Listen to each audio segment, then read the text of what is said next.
Good evening, good evening. We're live. Welcome everyone.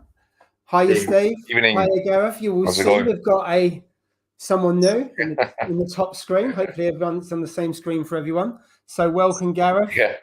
Thank you. You won't be surprised, everyone, that we had a few problems with the sound before we came on, and it wasn't Steve for once. I'm not too sure if it was me or whether it was Gareth. But anyway, we're here, and hopefully everyone can hear us. So we'll do a roll call in a minute if that's okay. So, Gareth, I know you kind of we've said to you we'd get you on for a little while, and managed to get you on now. So so welcome. So the first question, why are you the grumpy reefer? Because every time I've met you, and I've met you at Love to Reef, and I've met you at AAC a few times, you don't come across as grumpy. So I've just got a miserable resting bitch face. Okay. So basically, everyone that meets me thinks that I'm constantly in the mood. So yeah, that's basically it. I can be the happiest person at that moment in a room, but I will look the most miserable. Basically, that's why. Okay, fair enough. And what's that tank you got behind you? So it's the Red Sea Max Nano. I've had it set up since Easter, around Easter 2021. Okay, so over 2 years now. Yeah, and it's finally established. Oh, he's gone. He didn't last long, did he? Steve, you're on mute. Oh, he's back. Yeah, I'm back. Steve's gone on mute, and you disappeared altogether. Oh right, okay. Yeah, so for the first year I had it, I had absolute hell with it. It nearly went out the living room window 2-3 times. I'd done easily 2-3 years worth of research into marine tanks, keeping corals, everything like that. Two big influences of mine were Inappropriate Reefer and Aaron's Aquarium. Yeah. And then, yeah, I suppose I just went down the tropical route of trying to keep it clean when I didn't need to keep it clean. But then my tank started doing this weird cycle where it kept itself clean. And I just ended up with dinoflagellates for a year on and off, different types of dinos. I couldn't get any NO3 or PO4 in my tank. I was feeding 4 or 5 times a day. Everything was just sucking it up constantly. I was dosing nitrates and still nothing. And to this day, I still have to dose nitrates on that little Max Nano. Otherwise, they'll just bottom out. So, yeah. And the skimmer's on. But even when I had dinos, the skimmer was off. Nothing, no nutrients. It was literally all being sapped out. So, yeah, I had a nightmare and nearly quit reefing after a year. Nearly went back to tropical, but stuck with it and finally got there.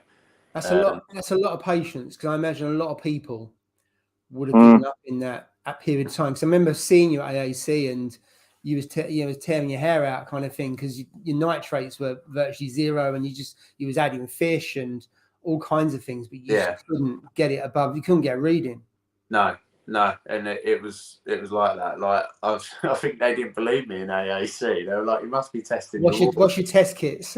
Yeah, it was. But I literally everything that AAC do, I do. So they use Salifert test kits. I bought Salifert test kits. Yeah, and I used to take it in. Weirdly as well, I went through a period of I wasn't dosing at the start. I only kept like softies, a couple of LPS. And my ALK went through the roof. It was at 12, and I don't know why I wasn't dosing anything. I think it's to do with the rock and sand. I think there's like a reaction where the sand can break down. I did a little bit of research and spoke to a couple of reefers on Instagram. So I was doing massive water changes to get the ALK down, which wasn't then in turn helping my dinos because I had no nutrients. So it was, do I have 12 ALK or do I have some nutrients. So I didn't really know what to do at that point. So yeah, it was a bit of a war, but I'm well educated on dinoflagellates now. I could pretty much tell you how to beat them hands down. So we'll come on to that because touch wood, I think I might have had it in the past, but only when I started up a tank. Yeah. But I'm so not petrified, but really don't want it. So I try and keep the nutrients higher. Yeah. Because I think I haven't done much research in it, to be fair, but most people that you see and you read, it's because your nutrients bottom out. One or both of them seem to bottom out, and that seems to trigger it. A lot of people do think that, yes, but you can actually get dinoflagellates with like 5 ppm of nitrates. What it is dinoflagellates are in everyone's tanks. They're in your tank now, and basically they're just waiting dormant for a gap in the market, like a business basically. And when that business finds a gap, it can make money. It just explodes. Yeah, and that's basically what dinoflagellates is. I mean, I've had dinoflagellates in that, and I had 10 ppm nitrates. I was dosing nitrates, and I still had dinoflagellates. And when I say I had dinoflagellates, it weren't just a little patch. It was all over my corals, all over my rocks, all over my glass, the back wall, everything. I was there every night with a pipette and a little net, blowing it off of all my corals and that, just so they didn't die. But yeah, it's I think I've probably had the worst dinos I've ever seen in anyone's tanks on Instagram. Well, the honest people that post the bad side of their tanks on Instagram, because it's not all roses. I think once fair play to you.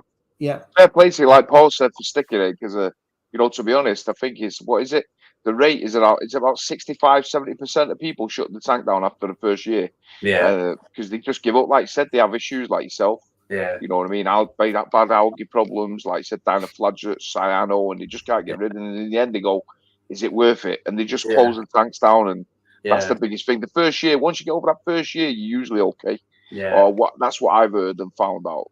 But yeah, it's fair play to you for sticking it with it, though. Yeah, you know what I mean. It was hard. I mean, we're sporting the same haircut, Steve. So, but if I had hair, I would have been it all out, mate. So. Oh, mate, I tell you, yeah. No, I know what you mean. Right, let's do the roll call and then we'll come back. So who we got? So Tony was first in the house. Hi, Tony. If you can hit the like button, that would be greatly appreciated. Techers, hiya Techers. Cotty's Reef, good evening to you. Rigsy, hiya Rigsy. Johnny Boy, good to see you. Drippy, good evening to you. Hiya Chris. Who else we got? UKM 120. Skids is in that house. Marek P, good evening to you. Hiya Paul Davenport, like the goby in the picture. We've got Reef 216. Hiya Woody. David Turner, hiya. Hey, hi Howard, good evening to you. Tom, welcome back. I saw you last week. Good contribution last week, so thank you. And we have got Julie. So good evening, everyone, and thank you. Any questions you've got for any of us, then put them in the comments. Any feedback, anything, that'd be great. So coming back to the tank. So what was the tipping point? Was there a certain period of time it just settled? Did it just happen overnight, or what? No, I wish it did. You didn't wake up one morning, it's bang, it was just gone. No, I wish I did. So I did a lot of research on dinoflagellates, YouTube, Google, Instagram, you name it. I read up on it, and then luckily my missus is a science teacher at secondary school. So one day I was just like, please bring the microscope home from work. So she brought a microscope home from work, and I looked at them and I discovered at that point what I had was it begins with an O. I can't remember its name. The type of dinoflagellate that I had. So basically, you can tell what dinoflagellate you've had by identifying the way that they swim. Really? And the shape. Yeah. Yeah. So the dinoflagellates that I had were dinoflagellates that release into the water column at night when the lights go out. I'm not saying that I had this all the time, because I probably didn't. I've probably had every range of dinoflagellates you could have in my luck. Yeah. So what I did is, there's nowhere for a UV on that. I was about to say, because a UV run at the right rate would be key to that, because obviously So, if they're in the water column, it'd go through the UV and kill them off, wouldn't it? Yeah. Which doesn't happen to all of them. No. So I made my own UV canister. Right. So I got some plumbing pipe. Yeah. I shouldn't really be telling you this, because I should be on Dragon's Den with this idea. Yeah.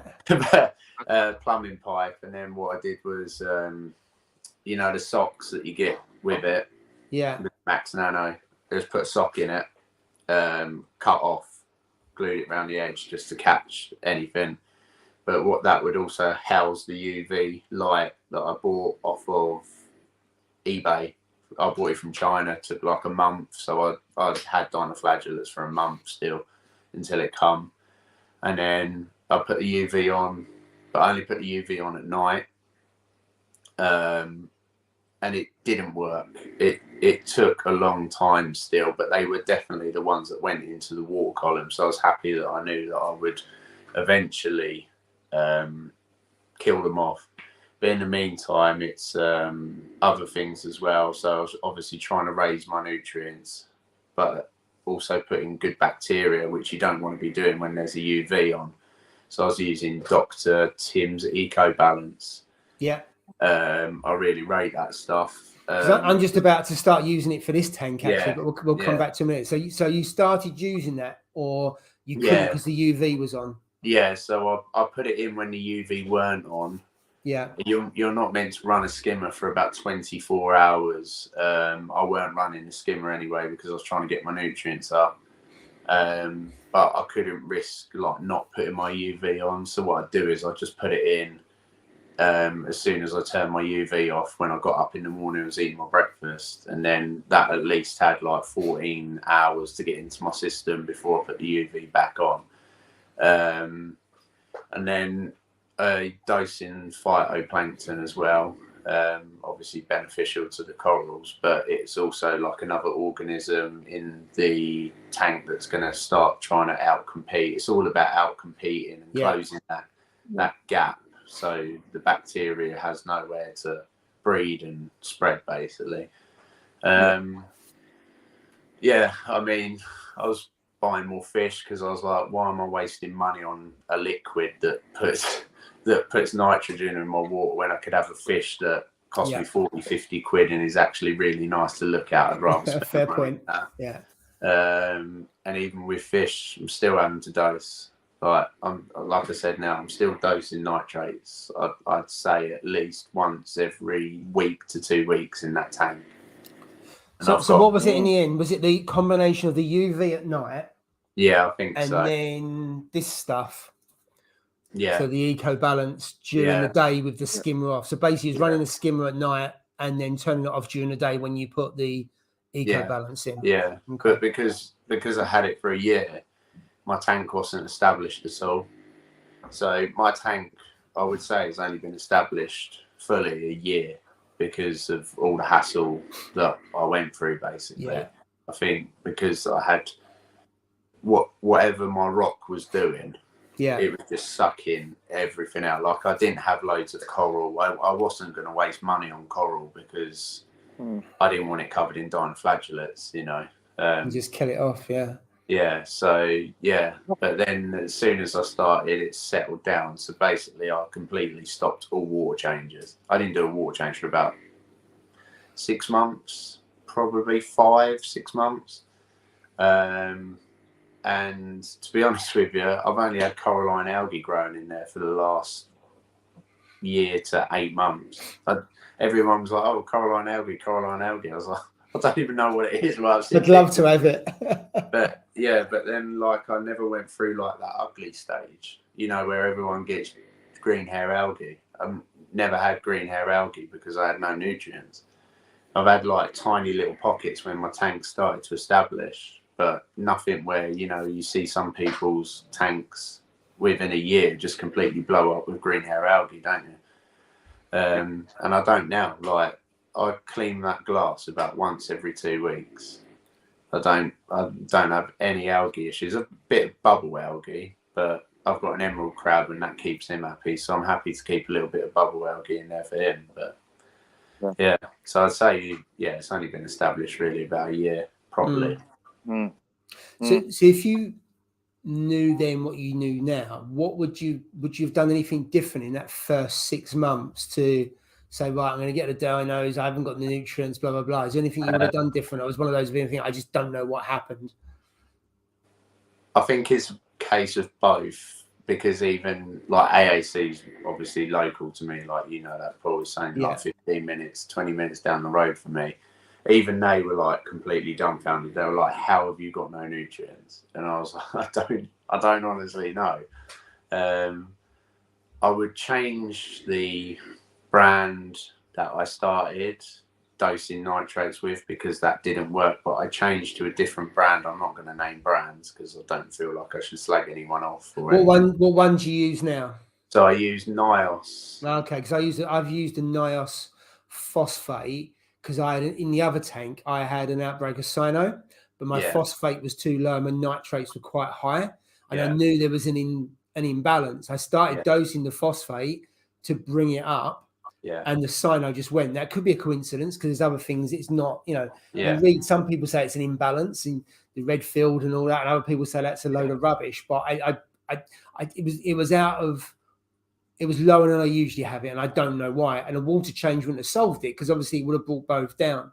But I got to say, the NIOS phosphate, it worked. Yeah, and you can control it. I know people say feed more and stuff like that, and I get that.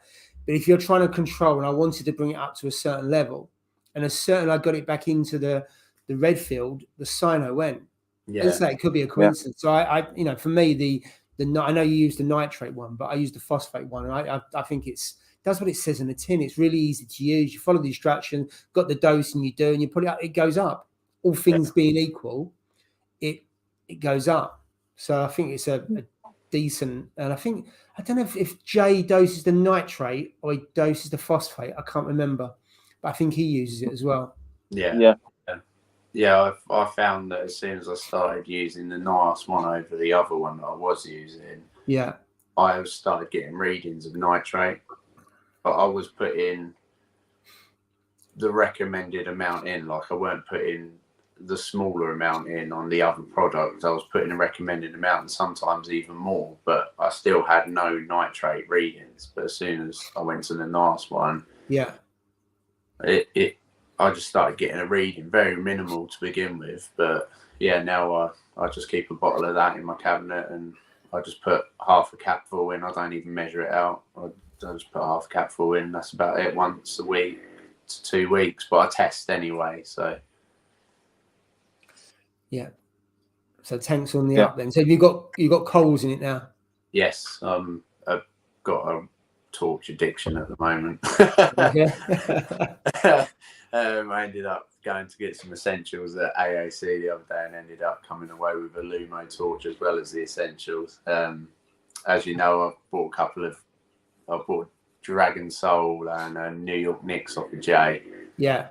But yeah, I've had SPS and acros, and ended up just getting bored of them and getting rid of them all, really. Like, my missus likes what she calls flowy corals. And then, there is a tiny bit of SPS still in there. There's like a red digi at the back. But yeah, it's mainly LPS, and then you've got some like Zoas and Recordias, and I've got an elegance coral at the moment, which is really struggling, but I don't know why, because all my parameters are bang on. So yeah, I don't know what's going on there. Yeah. But it's funny what you say about sticks. So I went to a guy's house and Jill came with me, and he had SPS dominated tank. I came out thinking that tank was great. She said, that was just a load of crap. Because there was nothing, there was no movement in the tank at all. And she just hates it, just full of sticks. So I think it's one of those, they're kind of, you love or hate them. I know people get them, and Steve, you got a load of SPS because people see them as the pinnacle of reefing, don't they? To be able to keep acros in the higher end, if you achieve that, then it's kind of almost like you're climbing the mountain, you got towards the top to be able to keep, and then to like the Pikachu that you've got, Steve, and the strawberry shortcake and stuff like that, to actually get them to base out and start growing, seen as a pinnacle. But if you're not really into reefing, a lot of people just think the sticks are rubbish. Yeah. To be honest, yeah. When I knew I wanted a mixed reef when I started out, but obviously you've got to let it mature and stuff like that. But I mean, the way it's evolved now, there's when I think about it, there's loads of things I would probably change. You know what I mean about my scape. It was like a rush job. You know, when I did it, it was like get it set up because I had to It's an transfer. upgrade, weren't it? Exactly the same as me when I done the bigger tank. It was a rush job, and then really I didn't plan I knew I wanted SPS in the time, you know, or in the time frame, and in the future, but I didn't really plan the way I wanted it, you know, the way it should have been. You know what I mean? So now it's just like I plugged it. Now it's just completely overgrown. It's just like an absolute jungle now. You know what I mean? It's just like it's gone to the point now where there is only a bigger tank. That's the only way. Or strip it completely down, like I've been told. Strip it down. I think you should. I think you should be really harsh on some of the colonies and just strip them out.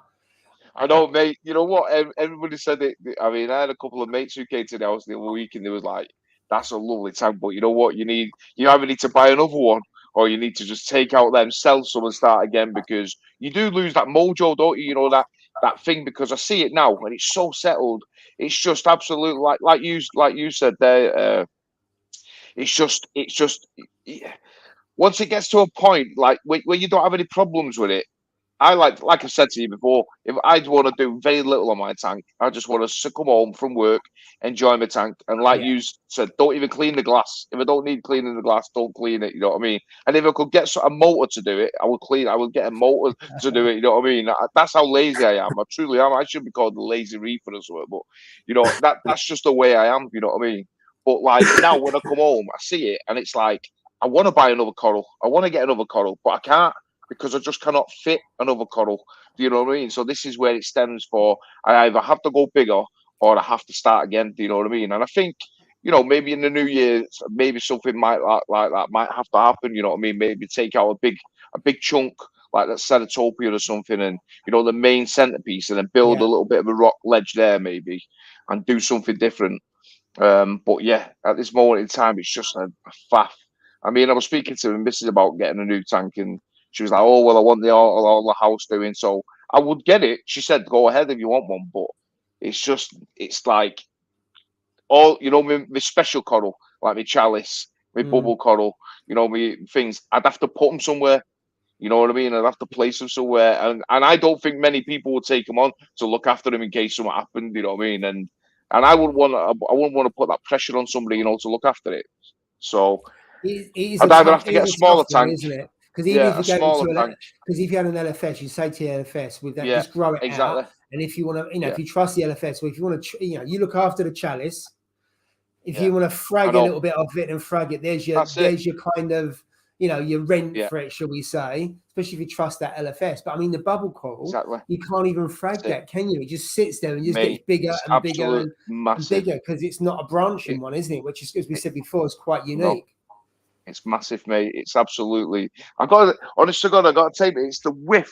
It's like you've seen it, Paul. Anyway, I got. It's now the width of my tank. It's actually stretching the whole width from front to back. On the right hand side. That's the side. And it's a Yeah. Red Sea Reefer 350, mate. And so you know the width that it. I mean, it's just absolutely massive now.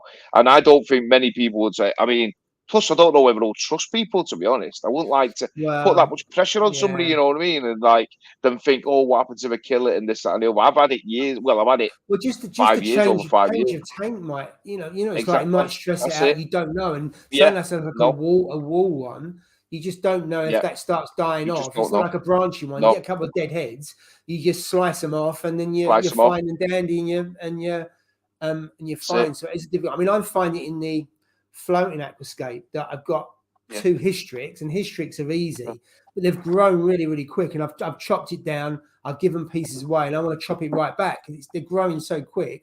I've got a small tenuous acro, so I thought I'd give it a go, and it's starting to colour up. When I look from the top, it's colouring up, but of course it's not liking it because it's surrounded by the hystrix, because it's not getting the flow. And I think on SPS, flow arguably is more important the lighting, isn't it? Oh yeah, You can argue on that one. So just there's a couple of comments here about what dinos it might be. So we've got that one there, or that one there. Yeah, that was the one. The second Ostriopisis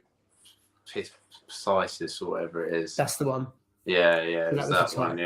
Yeah, and I'm sure it was water column based, but yeah. But I'm actually the same as Steve at the moment. I want a bigger tank, but my missus wants the decorating done. She wants new flooring laid, and she said I can have a bigger tank, but she wants a new sofa.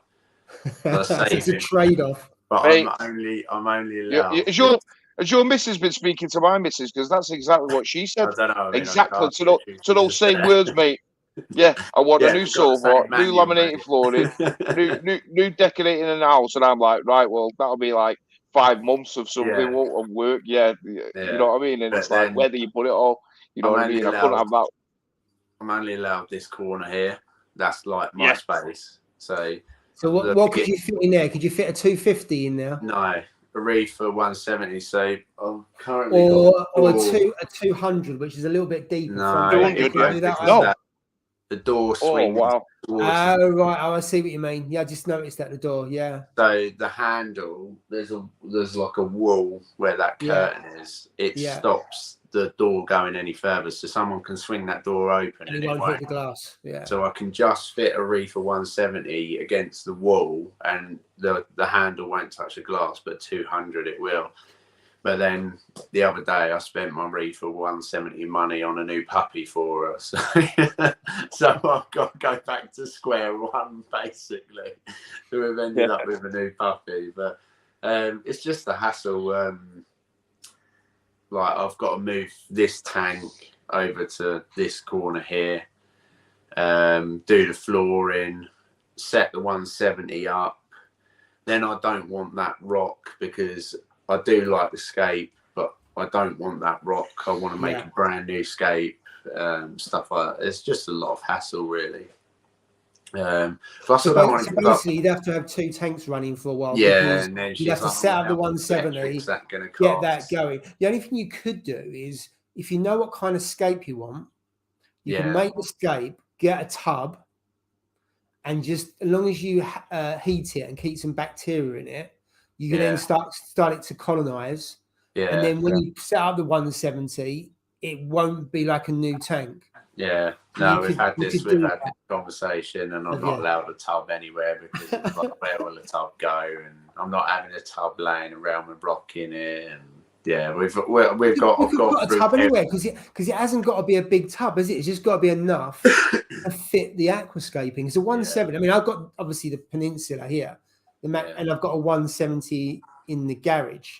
It's not, obviously it is bigger, but it's not massively bigger because obviously you got 100 versus 170, but you got the sump which takes up some of the water in there. So I think it's about 120. I think the 120 I think is the actual display itself. So it's not massive. Yeah. No, the only thing that puts me off of the 170 is it's the only tank that I can have big enough to fit the corner that I'm been allotted. But the only thing I don't like is the sump area at the bottom of the cabinet. There's no room for a decent auto top-off reservoir. So I was talking to Paul at AAC about it, and he said about like drilling through my wall behind the tank and having like a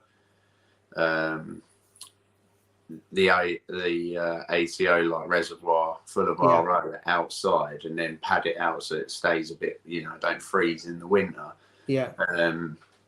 But I don't really want to be drilling holes in the wall, and I could have a separate cabinet next to it, like a small white cabinet. And but I don't really want to like lose space in my living room to a separate cabinet and stuff. Yeah. So that was the only thing that's put me off with the reefer 170. But like I said, you could get the old stock, because I've got the old style one where when Red Sea actually had the auto top off tanks on top of the sump. Now the downside of that is the water doesn't last long. Yeah. So I used to run that on the 170, and when I had the 450, I had the tank. Yeah. So that lasts, I don't know, maybe 3 days. About 3 days, I think. Yeah, 3 or 4 days. Yeah. So it's an option. So what you could do, and that means you have to get a second-hand one.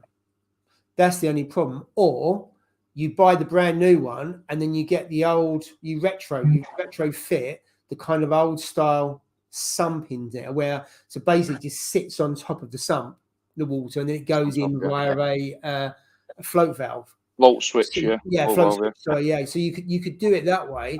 That way you keep it in there. You'd have to retro it on the kind of the Gen 3s or whatever. Or alternatively, you buy an old Gen 1.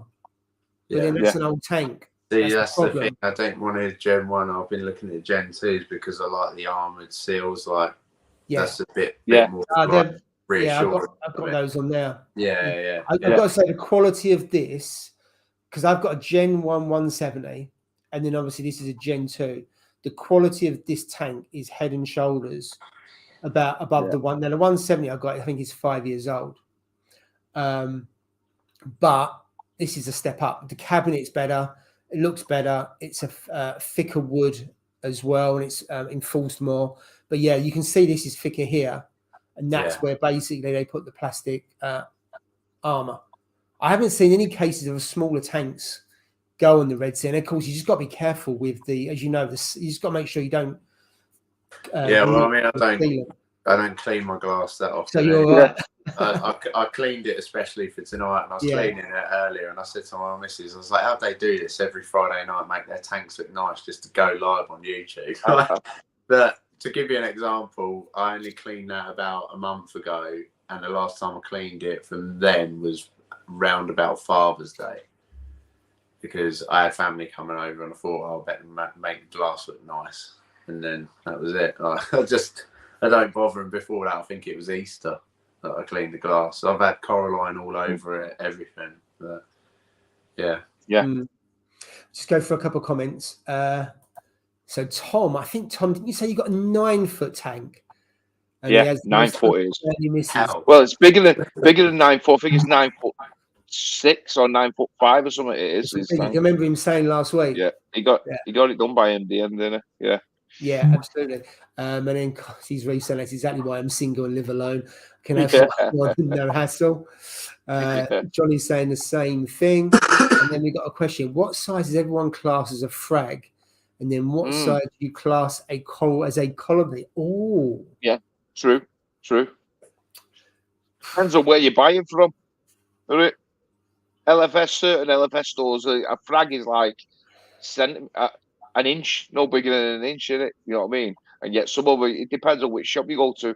I've seen somewhere an inch, somewhere there's like 2 inch plus, for a frag. So it's just but with a coral, when he says, what do you class a coral as a colony? I think that's where you can take frags off it and you can't even tell.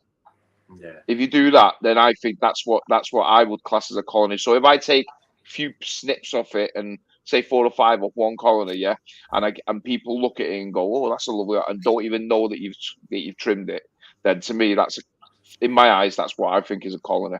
You know what I mean? That's what I would look as a colony.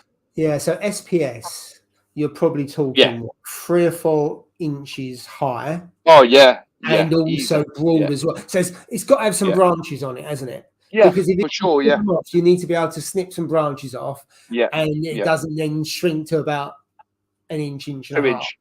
Yeah. But then what about if it was a torch? No, that's different, isn't it? Yeah. I mean, I've had like my Holy Grail. Yeah, I've had that with 16 heads on it.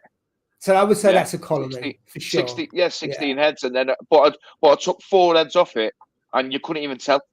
You couldn't even tell once I cut the 4 heads off it. It still looked similar sort of size. Once it had like fluffed up and gone back happy again. Now I think it's got 12 heads on it again. You know what I mean? So it's just now I'm not even going to cut that. I'm just going to leave that now to grow into one huge colony with as many heads as I can get. Do you know what I mean? Other than if they're pointing down, because for some strange reason, mine have got a tendency that, when they branch, some of them are branching at, as if they're going downwards. Which is strange, which I find strange. But it's like it's going downwards, and the heads die. You know what I mean? Because they're not getting. I don't know if it's not that they're not getting any light or flow. I don't know. And sometimes I'll lift it up to move it, or I'll just shove it to one side. and I'll see like 2 heads have died on it, and I'm like, what the hell? I didn't even see. And that's just, I think it's because they're growing, and they're not getting enough light or flow. I don't know. I really don't know. Do you know what I mean? So if you ever see anything like that, I tend to trim them, before they die, because and then cut them off. But other than that, I'm just going to leave that to grow into one huge colony now. I'm not even going to mess about with it.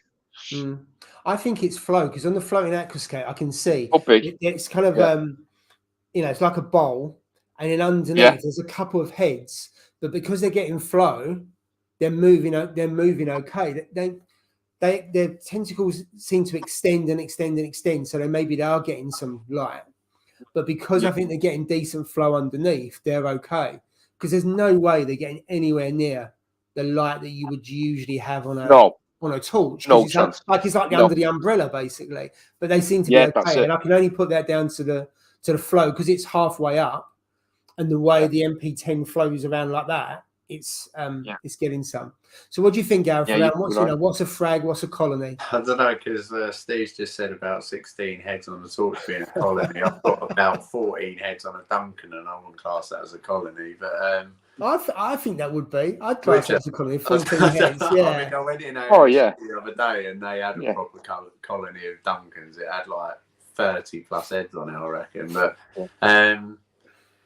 yeah, I mean, for SPS, or acros, a lot of people now class them as colonies, and they're not colonies. Mini colonies. Yeah. You see them selling mini colonies, don't you? Large frag. Mini colonies. You go in LFS stores, and they do have a lot of mini colonies, don't they? You know what I mean? You do see everywhere I go, I see them mini colonies. But I mean, a proper colony, it's got to be a decent sized one. I think. I mean, it's got to be like half size of your hand, isn't it? Or it's got to be. Yeah, it's got to be at least. Yeah, but I've never really classed like LPS as like colonies. I think colony always for me is like acros, SPS. I've never ever classed a torch or a Duncan or a hammer as a colony. I don't know why. I don't suppose that's because colonies are normally advertised with SPS, aren't they? You would have had about 60 heads on it. 60 heads, then you'd be like, come back to this and say that. Come back to me and say that that's not a colony. I'll tell you what. It will be then, my mate. I've got a reef you'll be like to pay for again. So. Yeah, exactly. So at what point, Steve, would you say the rainbow chalice would be a colony? I mean, chalice, you're just talking about plates. When it's the size of my hand. So it's like a small plate, basically. Yeah. I only wish the rainbow chalice grew like the Hollywood stunner. Then it would be absolutely incredible. I'll tell you what, mate. Imagine you could get some magic dust that you could spray on it, and it'd grow like that. Freaking you'd be a millionaire, mate. I tell you, honest to God. I've got an avatar. The avatar there. I know what it is. It's now about 5 inches in diameter in this small tank. And I'm thinking, mind you, if that's what a rainbow chalice did, everyone would have them, and it wouldn't be as expensive. Exactly. So that is the reason why they're so expensive. It's just they're so slow growing. I don't know why it is. I don't know if it's because of the amount of colours that's in it. The pigmentation. I really don't know why. I wonder why they are slow growing, and the majority of other chalices are fairly quick. To be fair, you know what I mean. I've got a few chalices in here, and they just seem to grow so fast, mate. Yeah. And yet the rainbow chalice just seems to grow maybe 1 or 2 millimeters every 6 months or so. It's just like, what the? It must have something to do with the pigments, the colours, or so many colours in it. It must have something to do with that. It must do, mate. I'd love to know the reason, but it is. It's so frustrating when you see it. But then again, though, it's something nice. When you buy a little tiny, like I bought mine 2 and a bit years ago now, with Jay. And it's something nice to see it grow from a tiny little thing. It looked like nothing, did it? You know what I mean? Let's be honest. It was like, and now, smaller than a thumbnail, but now it's started to grow, and it started to fuse colours, and they're intertwining, and it's just it's just a beautiful piece, and thankfully I've managed to keep it alive. Do you know what I mean? But it is nice to see it grow like that. But I just wish it would grow a bit quicker than it has done. But it is what it is. No, you mean can't win everything. It's a bit like some zoas. So I got some hallucinations from Scott. Yeah, and they still hold their value. They're still way over 100 quid a polyp because a lot of people. That's why I wanted him to bring them down to Love to Reef, because a lot of people ship them and they just melt. And it's a bit like those. Have you still got the day glows? Because I know, because again, someone who lives up in Preston, he's coming down to work in Southend, which isn't far from me. And we're going to do a swap. He's going to take some day glows because I don't want to post them. Each time he's had them posted out to him, he hasn't kept them very long and they've melted. And when I sent two different lots up to Scott, Ross, they both melted on him within 3 weeks. And that's why, again, those are hard to get. And they're about 80 quid a polyp, the day glows, because I think I've got 3. I think there's 3 of them, 3 on it now, on the day glows. But like you said, they're slow growing, aren't they? Or they are slow growing in mine. Certain zoas in mine thrive and grow like crazy, and yet some others just seem to take a while. I think it's settling in phase, I think. And then once they start to settle in, and I think then they start to take off. But some of them, like I put it here, they just like Auto Chaos. I could put them in my tank and they will just like take over, in the tank. And I love Auto Chaos, but it comes to the point where I was giving them away in the end because they just took over. You know what I mean? Now I've got a few of them in my tank, and they before you know it, a month goes by and I've got another 6, 7, 8 heads on it. You know what I mean? They just really, really grow quick in my tank. You know what I mean? I don't think you can beat Utter Chaos. I think you put Utter Chaos next to Sunny D and then a rainbow incinerator. So you got kind of yellow, you got green, and then you got orange. Greens. Those contrasts of those 3 zoas, and they're not the most. They're fairly cheap ones. I think they're brilliant. They're beautiful, mate. The colours beautiful. What zoas have you got, Gareth? Because I know you said you had some zoas. Yeah, I've got some zoas. I'm not really big into the names, to be honest with you. But yeah, I'm a bit like that. Like I've got frags of zoas that I bought with like 4 heads on, and I put them in my tank, and for a year I've still got 4 heads. But then I've got some frags that I've put in, and they've just gone mad. But I have a weird thing with zoas where they'll grow, like the ones that do grow, they'll spread and grow like wildfire for like 3-4 months, and then all of a sudden they just stop, and then they don't like spread or grow anymore, and then they weirdly pick up again a few months later. Yeah, like a growth spurt. Yeah, it's really weird. Like obviously I check my parameters and everything like that, and I don't really understand it. I've never had any zoas that religiously just grow and grow and grow and grow each month and that. So I'm planning on getting some more zoas. I'm going to make like a little zoa garden on the sand bed, because I don't really like seeing a lot of sand. I know some people do. Yeah, I like a lot of sand, although I foul in most of my tanks. And I know, Steve, you like to have a lot of sand on show, but you've fouled because you've got too much coral.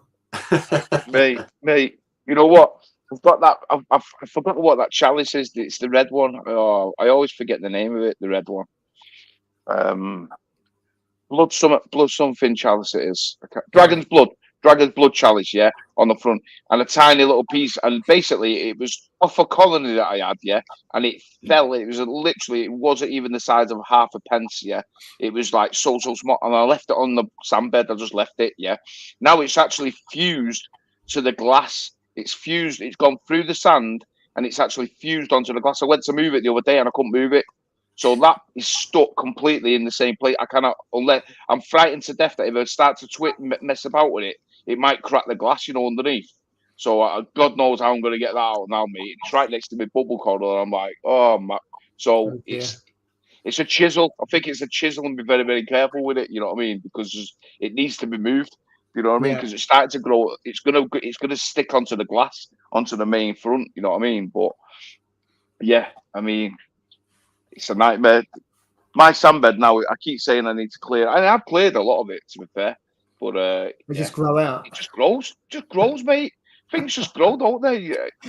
And I know I sound like ungrateful that things are growing, but it comes to the point where I'm like, you need to slow down. Just slow down a little bit now. But it just takes off. No further than snapped it, pieces off, and and put it in the graveyard, and it's growing again. You know what I mean? It'll just grow so fast, but it's a nice thing to have, I suppose, because, like you said, some people just can't grow certain things. So I don't want to sound ungrateful, but sometimes it can be a bit of a hindrance. Sometimes. Well, that's what you do. When you've got a mature tank, then you put your Gen 6s on, and then you got decent flow, and then the icing on the cake was the calc. And you got stability because everything's dosed. You got more doses than I can care to remember, and then you're dosing. You just got that stability, and they just love it, don't they? So you're doing it all right, which is what you're doing wrong. Exactly, and I think the biggest change by a long shot, and I know everybody says it all the time, is going Kalkwasser. I should have gone Kalkwasser years ago. In one sense, the pH in the tank is just like through the absolute roof, mate. It's just crazy. It's like hitting 8.5, 8.52 every day. Similar sort of time. 8.5, 8.52, and it never goes below 8.2 now. It's always at 8.2, 8.22. And it's since because at the beginning I was struggling to get over 8. You know what I mean? It was like 7.9, 8 at the very best. Now it's like, I think the corals are like, what in the hell?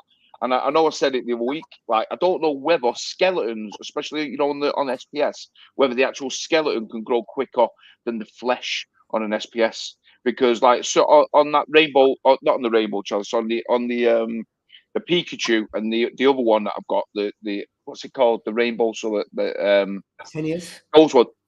Or the Tenuous, the PC rainbow, because you've got the PC rainbow, It's growing white tips. It's got all white tips growing everywhere, all over the show, and it looks as if it's dying, but it's not. It's not dying, because like a week later, you can see the flesh growing on it. So I'm thinking, is the pH growing it too quick? Because it does. That's what happens. You know what I mean? I'm thinking, is it growing it too fast? The skeleton structure of it, and then the flesh is catching up to it. Over time, because sometimes I look at them and it's like all white tips, and it's just growth. You know what I mean? It's just growth all the time. But cottage put there, calc forms stronger skeleton at the bottom, so maybe it could be. Maybe it forms it first, otherwise and then otherwise it'd be very brittle, and it would just break off. It would just grow too much, and then it would. That's what I think anyway. Right, I've got some other comments here. So just bought a 200-litre tank, came with a canister filter, plenty of room in the cabinet for ATO cycling. The tank with pure reef balance, 3 week. Yeah. So you could get another. You could take that approach. I'll get another tank that's got a back chamber. It's got a rear chamber but bigger. Now you want a sump. I want a sump. Like, don't get me wrong. I love Max Nano. I love it to pieces.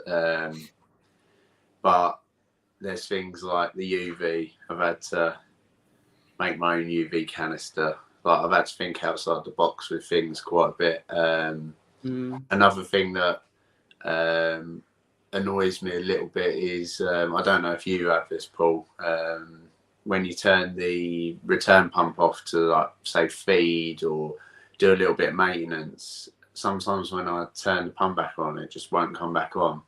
So I've got to unplug it all. You have to unscrew it and take it out. Yeah, unscrew it. Whereas if I had a sump, just put my hands in, take the pump out, give it a quick clean, put it back. It's quite a bit of a hassle, really. And again, the skimmer pump can do exactly the same as well. There's been countless times where I've done a water change after work. I'm a dad, so I do the whole family life thing, and then I go to do a water change at like 8:30 at night when I'm half tired. Still haven't had a shower, and at 10 o'clock at night or 9 o'clock at night, whatever it is, I'm pulling the sump out, the skimmer out, trying to put it in a bucket whilst there's water coming out of it. And it's just a lot easier with a sump, and also I frag stuff on that, so I want a little sump where I can just put a little frag rack. I've had a frag rack in that since Love to Reef, actually. And I only took it out the other day because I got rid of the frags. But I don't want to be coming home and looking at a big frag rack in it, and I'd rather it all just be in a sump with a light. So but I get it. It is easier having a sump. I think it's I think this tank is noisier than the 170 because you got the sumps on show just behind now. whereas the skimmer. I've got a Nios 120 skimmer, and I've got a Deltec 400 on a different tank. So I've got 3 tanks. Those 2 skimmers are quieter than the Red Sea one. Now maybe they're noisier, but they're in a cupboard, so therefore you don't hear them as much. So I think that is definitely an advantage of some. You can hide things away. You can, do a water change from the sump as well. So I think it's not easy. I think it's been more practical having a sump, in my personal view. Better, more quiet skimmer that you can get for that. And I've actually put it in the chat a few weeks ago when I've been watching the live. Yeah. They sell it at Kraken. I think it's 150 quid, but it's like dead silent in the back. You can't even hear the skimmer. What make is it? Is it a ton? Is it a Tunzi? I'll have to look on my, because I know I can get the Tunzi 9001, which is really good. Because I used to have the 9004, my very first tank, and that was a brilliant skimmer. Okay. Yeah, so you can get that, and it's 150 quid. People say that it's not as good as the Red Sea skimmer that comes as stock with our tanks. But if you want to go for quiet over what it pulls out, then I'd go for the Tunzi one, every day. Yeah, Tunzi. And it takes up less space as well. So another thing that I want to say. It's a big skimmer, isn't it, this one? Yeah, it takes up a lot of room. And I mean, I dose manually. I need a doser. I do need a doser, but I just dose manually every day or when I need to. Elks normally. Oh, I could never do that. No chance, mate. Never. Not of your setup. No, mate. No, even if I had a small tank, mate. Even if I had a small tank where I had to dose like 5 mils or what, I'd have to run it on a doser. I'd forget, mate. I'd forget. I would just forget, mate. I've started dosing all for reef manually every day, and I think I'm going to get a dose. As I feed, I'm doing 5 mil a day, and I've got my food down there.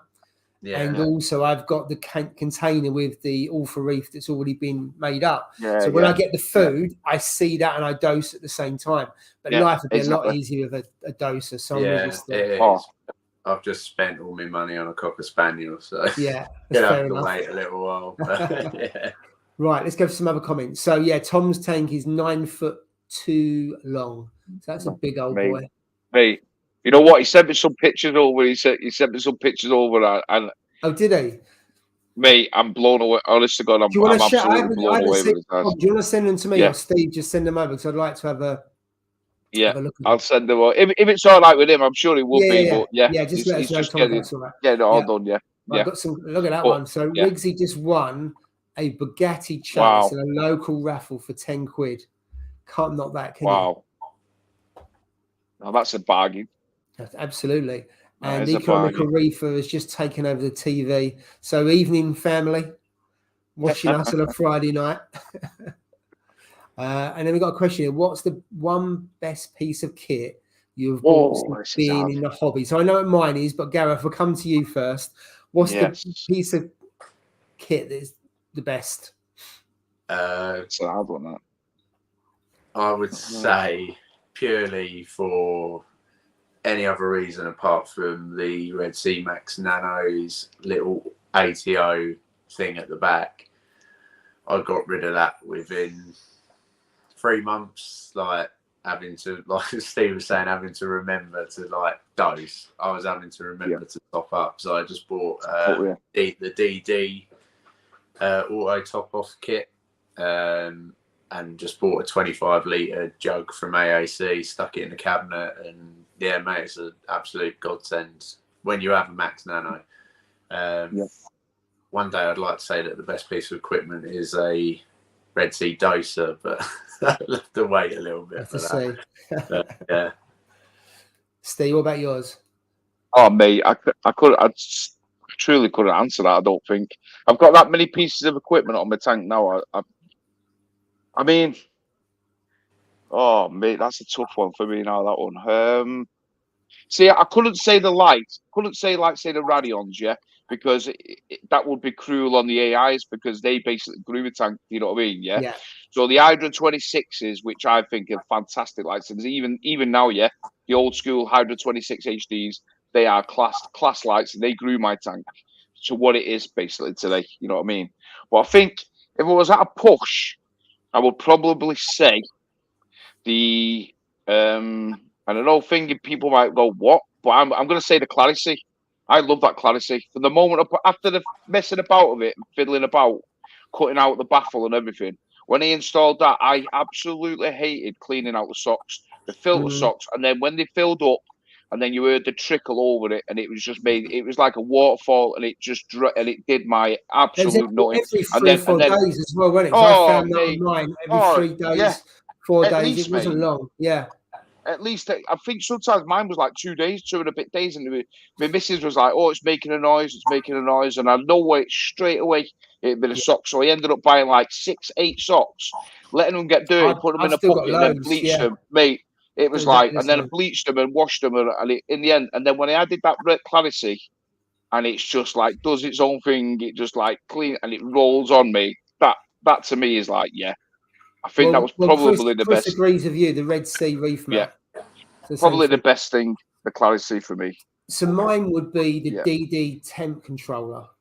I think for what it does and for the price. So I don't know what they are now, but they were about 30 quid. So I've got all 3 tanks. Even though I've got an Apex on 1 tank, I've got those in all 3 tanks, and I think they're a lifesaver in terms of. If the temperature if you're indoors, you get a bleep if it goes above or goes below. And I just think the redundancy, and for 30 odd quid, I would say for value for money and what it does, I think it's brilliant. So for me, that would probably be the best buy. That would be my second one. Yeah, anyone who runs a tank without a temp controller, I'd say why? Because for the sake of 30, 40 quid, there must be 40 quid now. I'm sure they've gone up in price. I think they're quite cheap, and what they actually do, because let's face it, your tank overheats, your fish and your corals are fry, aren't they? Basically. Yeah, I think last summer my second choice would be the D&D controller, but last summer I bought a controller and the fans because we had that real hot summer last year. Yeah. And that was a godsend. Yeah.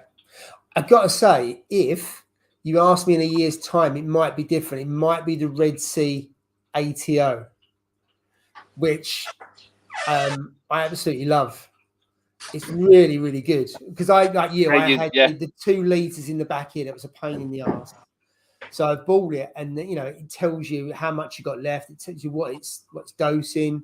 It's not a temperature controller, but it tells you what the temperature is, and it's got a leak monitor on it as well. Hopefully, I'll never have to use that. So I think in terms of the setup and what it does and the controllability, I mean, it's 180 quid, so it's not cheap. But with the other stuff that's on it, if it's reliable as well, of course, I've had it 8 weeks, so you can't say it's reliable. But if that is doing what it's doing today in, say, a year's time, 18 months, that could well be the best piece of kit. But we'll see. But at the moment, it's a DD controller, I would say. Fair play. Right. Let's move on. What we got there? So, comment there. Rainbow Chalice. I find that you need to move the coral to a sweet spot in the tank. Maybe more flow or more light or even less. I found my Rainbow Chalice needed more flow. Yeah, fair comment. I think it goes with. I find it with other corals as well. So like zoas as well, because sometimes zoas I've had don't grow at all. You move them somewhere else, and bingo, they start growing out. But I've seen it other things. What else have we got? So you go, fish palace. Kelp paste is great for killing Aptasia and much cheaper than Aptasia X. Yeah, fair comment. You can experiment with sound dampening pads to quieten up equipment and cabinets. Fair comment. London Aquatic Design now do roller filter for the Max Nanos. I think I've seen it. Look them up. Have you? I haven't really paid much attention. Have you, Gareth? Yeah, I looked at it. I looked at it a few weeks ago, actually. But yeah, I don't know. I like the idea of a roller, but then I just think, well, you're just going to have to keep getting the rolls. Like, I think that they did a deal on there where you buy the actual reef, like the mats, and then you buy the kit as well. But I didn't see anything for buying the extra rolls. But yeah, I don't know. I'd I'd go for a skimmer, and that's just my personal thing because that's just I think I'd just use that. Even if I had a big tank like Steve, I think I'd go for a skimmer over a rolling mat personally. You can run both. It really depends on your nutrients. I mean, the good thing about, because I've got the Clarity, and I've had both filter socks and the roller mats, and definitely the Clarity just saves so much hassle. Because I've still, obviously on the 170, I still have to. It's only one filter sock, but I still have to take the filter sock out, and you got to wash it and everything else. But with the roller filters, it's just I think it's just a convenience, and also I think your water looks clearer as well. Yeah. And then if you stir stuff up, you turn up your flow, and it just pulls all the crap out as well. So, and without it having to gurgling and overflowing like you say, Steve, you just get it moving around quicker when you do that. Yeah. So I think I've sent those pictures over, Paul. Oh, good man. I've sent them over. Yeah. But I think once you use like a Clarity or Red Sea reef mat, I'm not sure you want to go back to anything else. Never. If I ever got another tank and started straight from scratch again, that is the first thing I would add, mate. 100% is the Clarity, or if I bought another Red Sea and it came with the reef mat, then obviously that's even better. But I mean, the Clarity, you just can't any sort of those roller filters. You just can't. Yeah, was it the eye filter roller or something like that? Remember the big ones? Remember the huge ones? What they used to have? There was a failing roller mat. So I had one of those when I first got the Frag tank in the garage. I actually put it next to it. It was a huge beast. Huge thing. But I'll tell you what, it was brilliant because the rolls were a lot bigger, and it was just one of the first versions of it. It works like a dream. It was really, really good. But you couldn't put it in the sump unless you had a sump room or anything like that. They just got smaller and smaller, haven't they? But the failing ones were around for years. I think they were one of the original ones. Yeah, they were one of the very original ones. Yeah, too big. Here's another question. What would you consider to be a high-end soft coral, if there is such a thing? Now, would you consider a Zoa to be a soft coral? Yeah. Yeah. So if you consider a Zoa, then you get some expensive. I mean, there was ones called Stratosphere. Someone was selling them the other day, and they were 350 quid a polyp, and they used to be 1,500 quid. Yeah. Or the Krakatoa ones, mate, which are I think the dearest ones. I think they are. I think they still are the dearest, the Krakatoa ones. But I think if you look at them the wrong way, they melt. You know what I mean? So you'd have to have some big nuts, mate, to buy one of them. They are just stupid. In fact, let me have a look at those prices. Yeah. I don't think many people actually do them over here. To be fair, the Stratosphere I think are expensive because there's not many in the UK, and I think there's only 2 or 3 people that have got them. That's a fair point. Bounce mushrooms. Yeah, that's what I was expensive. Yeah. I mean, when they go like 100 quid a year or so ago, aren't they? Some of them. Some of them are really expensive. I've seen them for like 250. I haven't seen many that are more expensive than that. I think they've come down in price. But I must admit, I don't. You've got a bounce mushroom, haven't you, Steve? Have you got a bounce mushroom at all, Gav? I look at them and I look at them. They don't do anything. I like them, but I'd rather spend like 400 or 500 quid on a couple of torches really at the moment. And I've got the bug, mate. I've tried getting the gonny bug, but I just can't keep gonnies. Can't keep them at all. I'm actually I've got a gonny in there that's never opened up. I'm giving it to a mate for free on Sunday. Manganese. I tell you what, manganese doesn't work, mate. It doesn't work, mate. Doesn't work. I'm the same as you, mate. Twice a week. I'm the same as you. I've only got 2. And also Jay has quite a few. They do. I find they like quite a bit of flow. Both the ones that I've got are not getting battered, but they're waving around as much as the torches do. I would absolutely love to be able to keep them. I would have a garden. I would definitely get rid of half of my stuff on the sandbed, mate, and stick a whole garden like Jay has, if I could keep them. But I know I might as well just put the money down the grid, mate, because it's just not happening. And I've dosed manganese and everything, mate, into that tank. When I said ICP test off, it came back, everything's all stable. and for some strange reason, they just wouldn't nemesis. settle, mate. Yeah, they just wouldn't settle, and it frustrates me that because I can keep mostly anything in my tank, and yet the ones that that are nice flowing and look beautiful when they're open, fully extended, I just couldn't keep them, mate. I just couldn't keep them for the love of money. You know what I mean? So there's no point in me buying them because there's no. I know they're gonna die. You know what I mean? And I hate anything dying in the tank. No, so I know what you mean. I tell you what, you could tend to stay away. Alveopora. So I started off with I've had Alveopora. Well, did you get right with that or not? I could keep. You couldn't keep that as well because they're easier. No, I could keep them. Grew like crazy in my tank, mate. Grew crazy in them, but Gonioporas just won't. Oh, right. So the Alveopora were okay, but the Gonioporas weren't. Because the Alveopora are really nice. I've got one that's mint green. I got from Signature Frags. It's grown out really nice. The polyps have got a lot bigger than you get on Gonioporas, I find anyway, for the ones I've got. And I think they're an easier one to look after. Yeah. Maybe try that, Gareth. Have a look. Yeah. IAC have Alveopora from time to time. Yeah, I saw something. They tend to have more Gonioporas, I think. They have more Gonies than they do Alveopora, but they've got a few in stock. So I saw them the other day. I was actually looking for my friend who's going there Sunday, who I'm probably going there Sunday morning to give him a free frag of Gonies that I bought. Beautiful yellow with pink centres, and nice. I've never seen them since the day I bought them. So just they're there. Mad, isn't it? It's mad, isn't it? Little glimpse. I think I wonder if they like a bit of dirty water. So I've got the Gonioporas. My NO3 at the moment when I tested the other day was at 15. Okay, it's a decent level. And my PO4 was at 0.05. That's not bad. That's good. Yeah. Is it? What's her name at that? Laura. Laura. Yeah.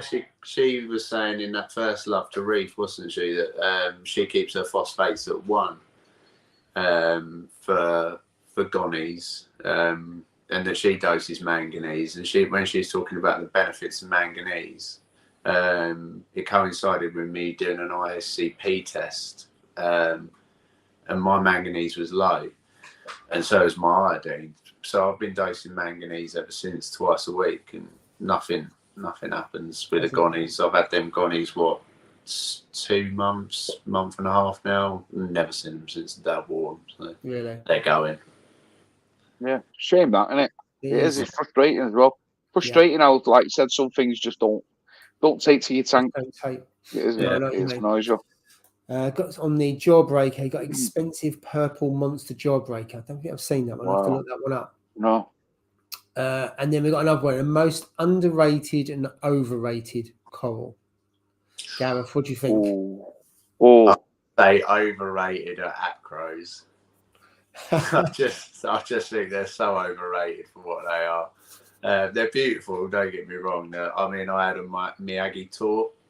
Yeah. I loved it, but I just think like some people pay some crazy prices for them, and I don't know. I've got a forest full of you. Freaking hell, throw it Miyagi tour, mate. Yeah. Oh, mate, what? Anybody want Miyagi tour? You come round. Honest to God, mate, that is crazy. It is a nice coral though, to be fair. You know what I mean? But yeah, I don't know what I'd say is most underrated.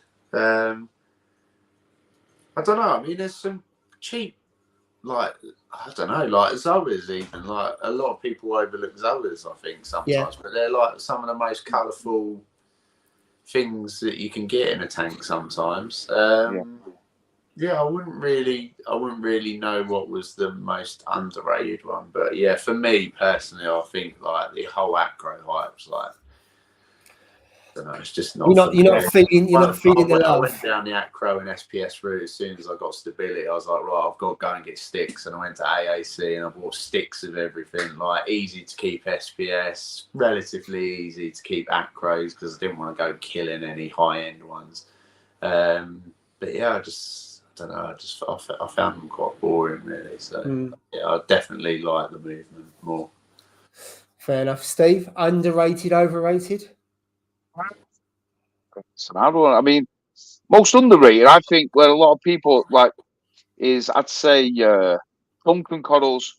You know, Duncans. Yeah, To be fair, I love yeah. them. lovely. I mean, I think they look absolutely fantastic, Duncans. Especially when you get one of them, looks nothing. You know, you're like, oh, but when they grow into a colony, what we was talking about before, maybe like 15, 20 heads. Lovely flow. They look absolutely brilliant, mate. They look fantastic, and they are relatively cheap. You know what I mean? And if you want a bit of flow in your tank, grab one or two of them, place them around. But also like candy canes. Candy canes, when you get one, then you stick one, it doesn't look nothing. It looks like, oh yeah, it's a candy cane. But when they grow into colonies, I mean, mine's got about 60 heads on it now, and it just my mate came in. He's not been to the house for maybe 4 or 5 months or something, and the first thing he seen was the candy canes. Straight away, he just looked at him and went, "Wow, they look freaking beautiful. Them, what are them?" And I'm like explaining, and yet if it was just one stuck on its own, he would never have paid attention. But when it grew into a colony,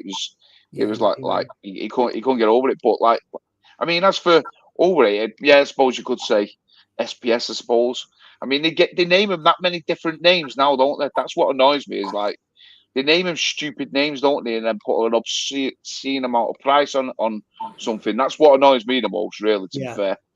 It's like with torches and gonnies now, though, isn't it? Like gonnies, like anything, and stuff like that. Yeah. People go for them. I mean, like torches now, say for instance, I mean, I think they've come to a point where they can't name anything now because they've named them all, haven't they? You know what I mean? 24 carat one, Holy Grail, this, that, and the other. So they've named them all now. So you do see, and really, I mean, you have seen a big drop in prices, especially with torches now.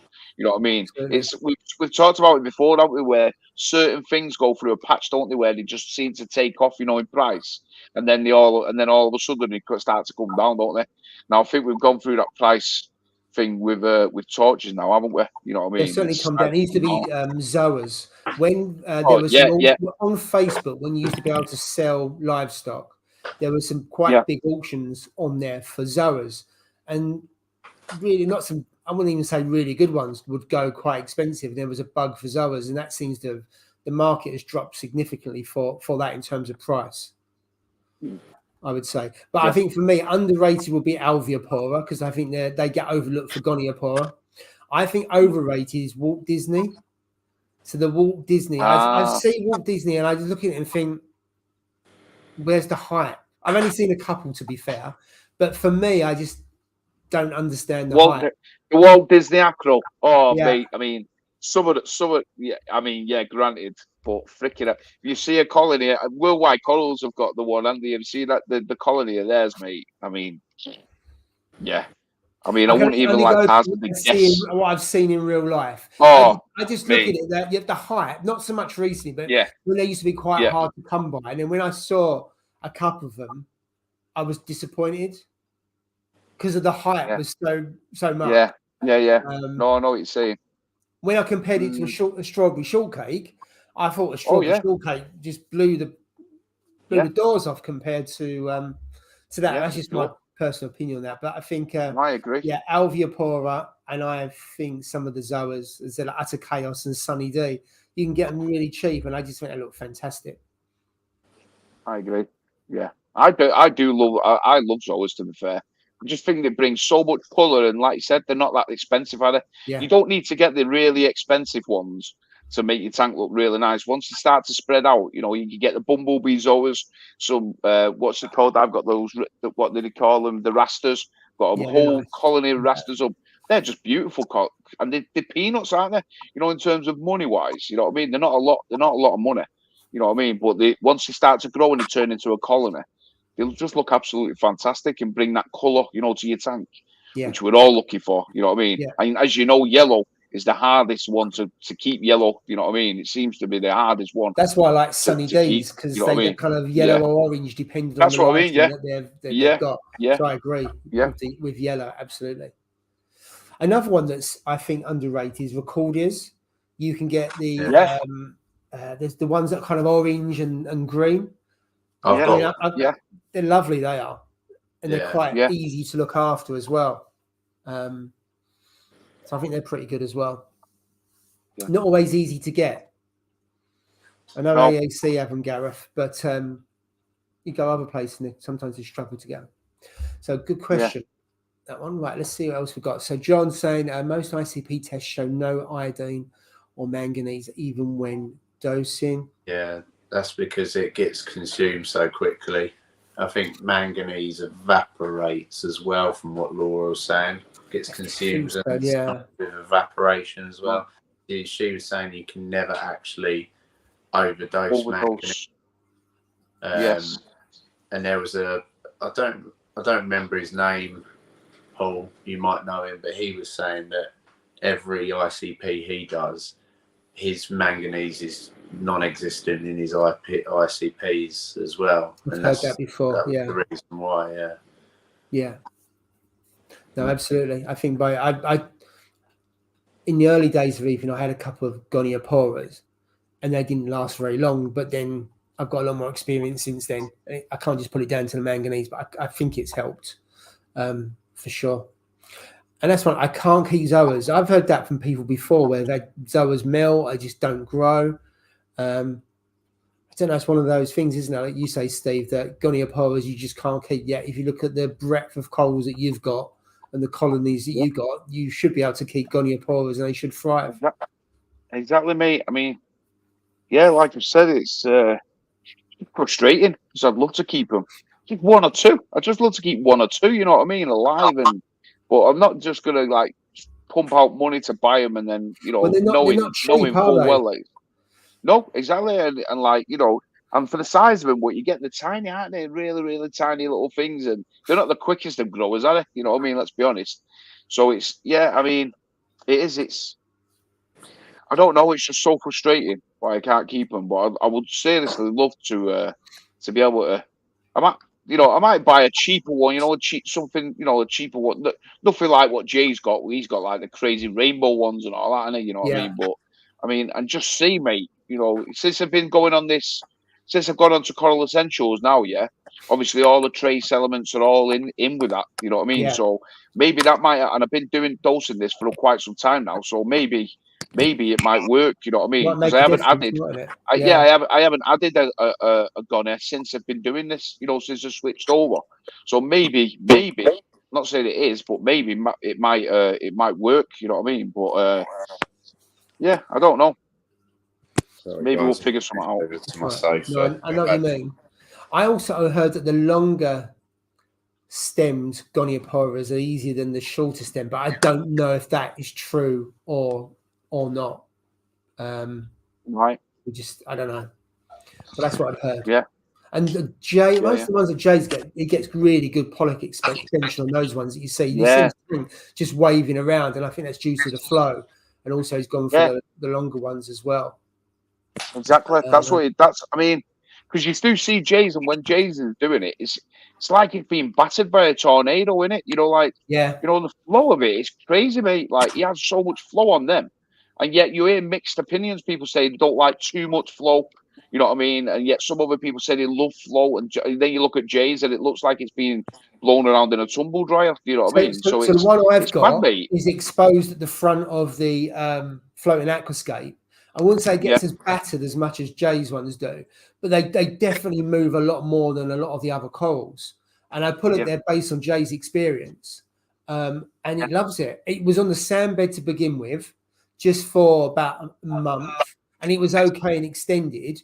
But I've got to say, since I put it onto the floating aquascape itself and it's got more flow, it absolutely loves it. And it gets flow from both sides. It hasn't got anything around it. I think with Jay's, again, where his ones are positioned, they get them from both the left and the right, don't they? They're not hidden by anything. So I think that's it. To get to be out in that open water as well, I think helps. Right, let's see. Got some other comments here. I was told that the two parameters you mentioned are hard to test for ICP and get consumed quickly, like iron. So yeah, as you were saying, Gareth, as well. Some underrated corals here. So tricolor nems. I've got to say, I'm enjoying the nems in this tank. I don't think I've got a tricolor. I'm not sure.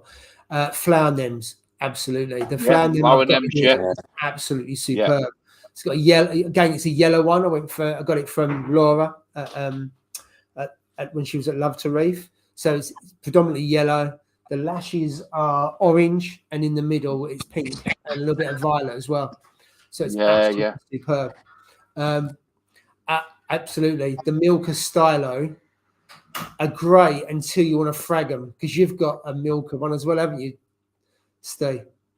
Yeah, that's that main colony, mate. Yeah. Yeah. Oh God, it's massive. Once they go into a colony, they're virtually impossible to frag, other than something that's about an inch, because the skeleton is so thick. So thick. Yeah.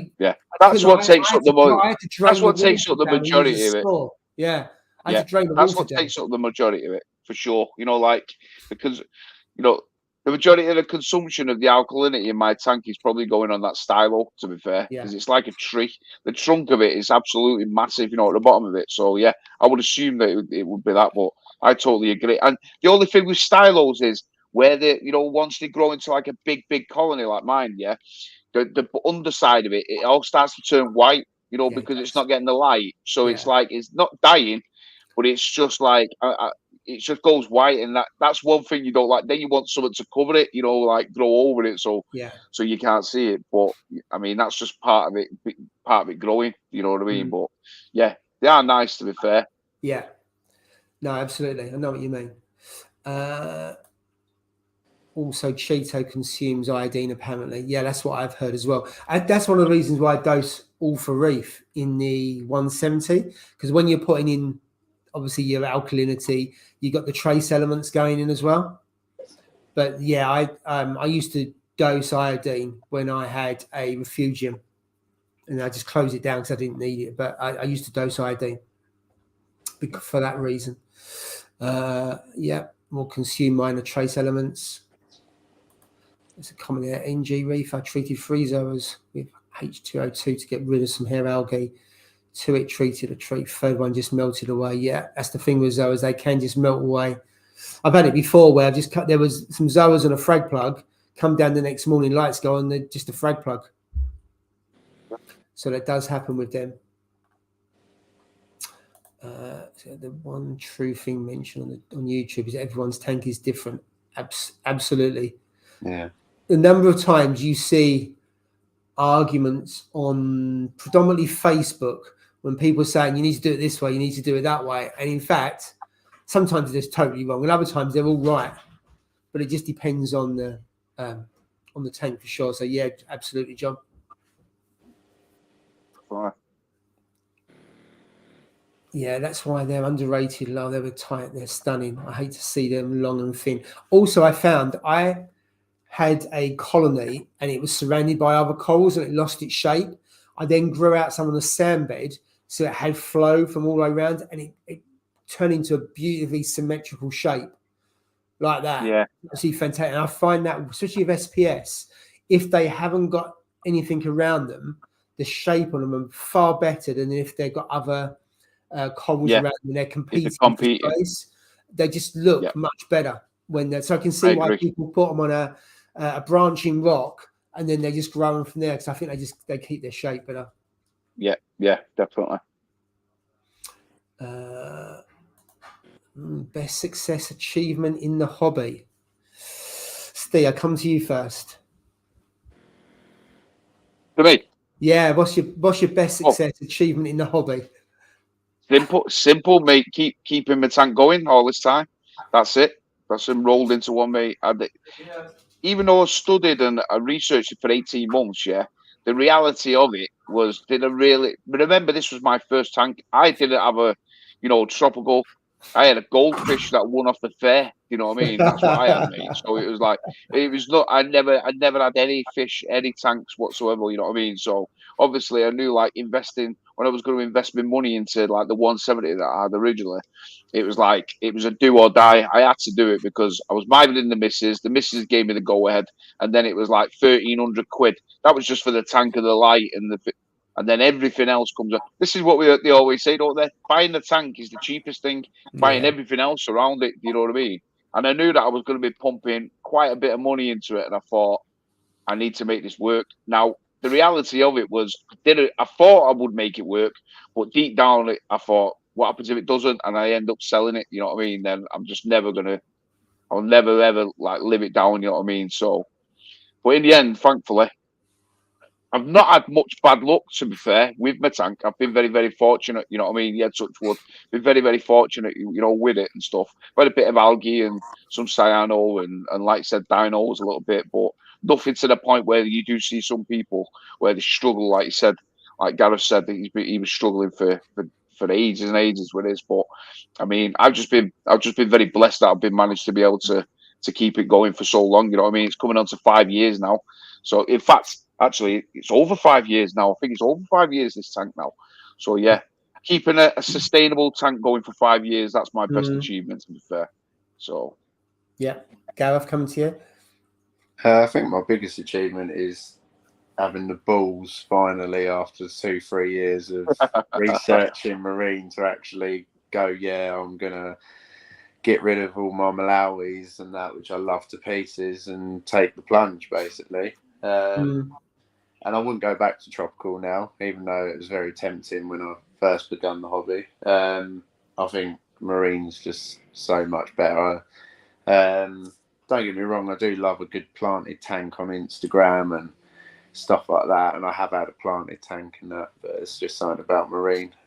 Biggest success is probably getting my tank stable and finally beating dinoflagellates after a relentless year of on-off dinos. You must have thought to yourself, mustn't you, Gareth? Like, it must have entered your head. Is this worth it? Did it not enter your head? Honestly, it worked. No, wow. Yeah. I tell you what, mate. For you not even to enter your head, like, God, like coming down after you've done, like you think you've sorted it out or you've done it, and then it comes back with a vengeance. And I'd be like, oh man, yeah. I don't think I could have handled that for that long. No, so like I said, you know, just a battle. It got to the point where I was just like, nah, this isn't for me. But I don't know, like when I put my mind to something, I put my all into it as well. Like I do it with work, I do it with everything, you know. So I knew like I shouldn't give up, and you know, even my missus was going, you know, don't give up. But it's all right for her because, you know, whilst she sat there watching EastEnders, I'm blowing dinoflagellates off me recordiers and stuff. I'd say like that would be my biggest success. Yeah. I think for me, the best success is keeping one tank going for almost 7 years. So that was the Red Sea Reefer 450 before I wasn't forced to close. I closed that down for a couple of reasons. I just had enough of it. So that was that. But I think the biggest achievement was actually managing to breed Bengal cardinals. And that was a mistake. I had a pair of them in the bigger tank and they kept on breeding and the fry kept on getting eaten. At that time, I had a vampire tank. You know, me and Jill was watching the tank, and then the fry were coming up, and the vampire tank was coming along and eating it. And you like slow mo because you can do nothing about it.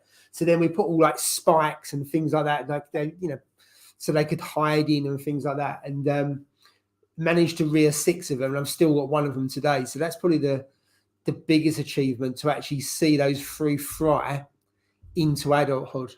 So that was just brilliant. That, you know, when you see them for the first time, you think, hang on a minute, is that actual fry fish? Yeah, I'd love to see that. They all go in the male's mouth, don't they? Yeah, absolutely. And as soon as you can see it, and as they go like that, and they don't eat for that period of time, the male gets absolutely battered, because as soon as they have the fry, the female then bullies again with more eggs. So quite often you see the male die because they basically starve. But yeah, that was probably the biggest achievement, and also amazing just to watch them.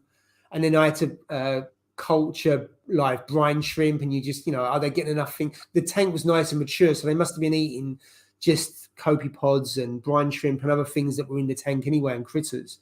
Otherwise they never would have survived if it had been a mature tank. But yeah, that was I'd love to breed fish again, but it was just luck, to be fair. There was no skill on my part, to be fair, but I loved it anyway. Okay. So that's that. Right, let's see what else we got. Another underrated coral is tricolor war coral.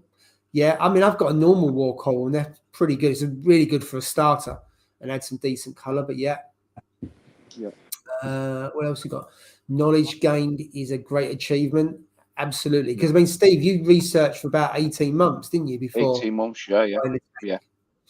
And then I think you've got to be honest, it's one of those hobbies that I think you've got to. You got, like Gareth said, he researched for years, didn't he? You know what I mean? So you've got to, you can't dive. There's too many people in this hobby that go in, and see and think, and they see a nice tank on Instagram or they see it on YouTube or whatever, and they think it's easy.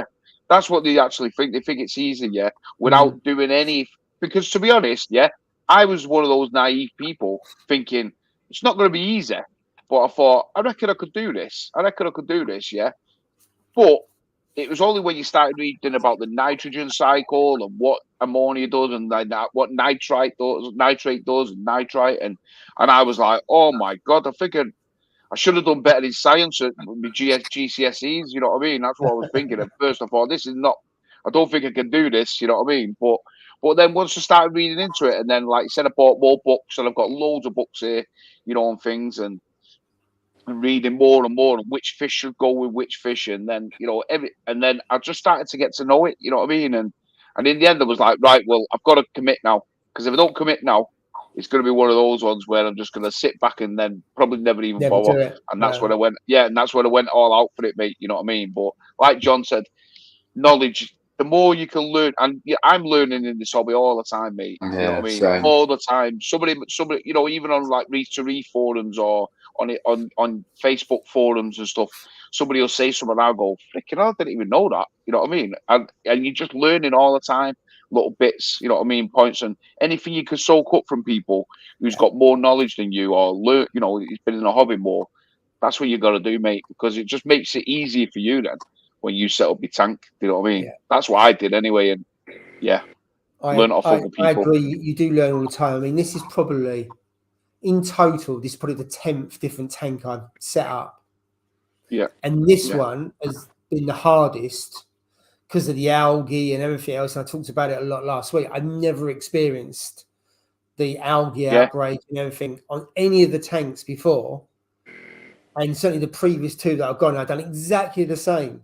So when someone said every tank is different, this one for sure has been the toughest one to try and get to be stable. I mean, the corals are growing fine and the fish are fine, but to actually have a tank where I haven't got the problems I've had with this, I haven't known it before. And 10 years, it's 10 years next month. Oh, no, 10 years this month. And 2 weeks, I would have been in the hobby 10 years. And I haven't experienced the problems I've had with this tank. Maybe because it's the smallest tank I've had. It is 100 litres is probably the smallest tank I've set up before. Maybe it's just a coincidence. I don't know, or I've just been an arse with this one where the others I haven't. I don't know. That's possible as well. But you're right. Every day's a school day with these tanks. I think the other thing is, do you think with everything that's out there, it's really easy to overcomplicate what you do? Yeah. It makes it harder. You can make the hobby as hard, I wouldn't say as simple as you want, but I do think that people overcomplicate the hobby by far what they do. I don't know what you think. I think it's so, like, not everyone, but a lot of people do overcomplicate it. But like I said before, I don't clean my glass. Like, it's only me, my missus, and my son normally that come that live here. So like, there's not like a big influx of people that I need to impress with my glass or anything like that. And I don't do water changes hardly at all, really. I mean, I did one big one the other day just for like a bit of a tank reset, and I did 20 litres. But I won't do that again for a good 6 months, maybe a year. I mean, I do 2 litres a week if I remember, and I keep all my pumps on. I literally take 2 litres of water out and put 2 litres of water in once a week if I remember. And I kept putting my hand in my tank when I had it, like, brand new. And I remember going to AAC, and Barry was like, "Keep your hand out your tanks. Don't put your hand in tanks." Mate. All the time, didn't you, Steve? I think there's so many people like want to tinker, move a coral, or just leave it. Yeah. Mate, that's it. You know what? It's like anything, mate. It's like, honest to God, like I've been saying that freaking years, mate. And keep your hands out the tank. Just keep your hand out the tank. Don't change anything. Once you set your lights, set them and forget them. Yeah.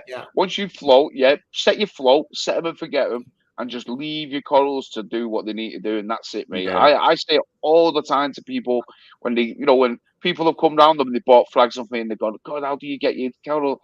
Keep my hand out of the tank. Yeah. I only ever put my hand in the tank when I need to either like something's flipped over, or I need to get something out of there, snap something off or whatever. That's the only time I will put my hand in the tank. I will never put it in other than that, mate. You know what I mean? I'm quite lucky because like Paul got Max Nano, so if something flips over, like I've got zappers on plugs that aren't even on rocks yet, because I don't know what I'm going to do with them.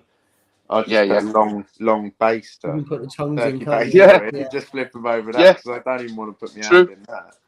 So, True. Yeah. If you can keep it out, mate, definitely, 100%. You know what I mean? 100%. I think like with gear and stuff like that, people like possibly like overcomplicate it as well. I don't know, because I can't really speak because I don't have a big tank, but I mean, I know you all know like Reef King and that, but when he's had like big tanks, he still doses by hand and stuff like that. Like he hasn't got any doses or anything. Well, he didn't have when I first met him. No, exactly. I mean, we've said this before. Like, do you really need all the stuff what we have on our tanks? And we say it time and time again, especially me anyway. Do I need all the stuff that I've got on my tank? No. But why I've got it on it to make my life easier, mate. If I could just come home, and just enjoy my tank, and all I have to do is clean the glass every 3-4 days or something, that suits me down to the T, mate. That's all I want to do. I don't want to do anything in my tank. I don't put my hand in the tank. I don't, the cow quasser is in a 25-litre drum that lasts 16 days. The solutions now that I'm dosing, the magnesium lasts 100 days, calcium lasts 80 days. That's a bit different, isn't it, to the aquafoil? That's what I mean, mate. So, that's what I'm saying. So the switch, like, I don't do anything. I literally do nothing to the tank whatsoever. You know what I mean? And granted, I've got like the the KH keeper on it. I've got the Apex and stuff like that, and things that help me. You know what I mean, in a sense. But for me, mate, if I, these things, they're not needed. You don't need them on a tank, but it's just ease for me. It's just like I said before, I just want to enjoy my tank. I don't want to be messing about, wondering what's going on, if anything's happened, if something's been switched off or whatever. It all says it on the Apex. It tells me, and it's just so simple. It's just ease, really. It's easy for me. Yeah. You know what I mean? Like I said, I should have been called the Lazy Reefer, but it is what it is. You know what I mean? I should have changed my name.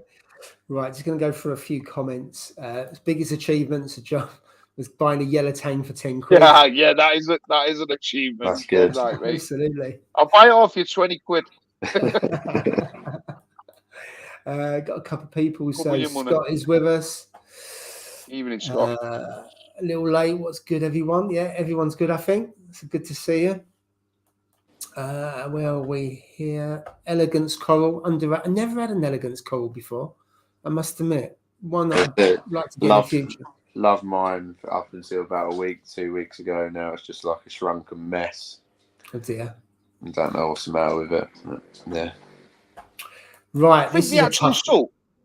Sorry? I think they actually salt. You think they actually salt, like going, like going like spates of like moodiness. Like sometimes they just can't be bothered. Or do you think that it could be a sign of growth? When they just don't open. Because some people say like zoas, don't they? You can put zoas. I knew a guy put zoas in and they never opened up for months. We're talking months, and he was like, and he basically forgotten about it. He was like, yeah. And then one day he come down.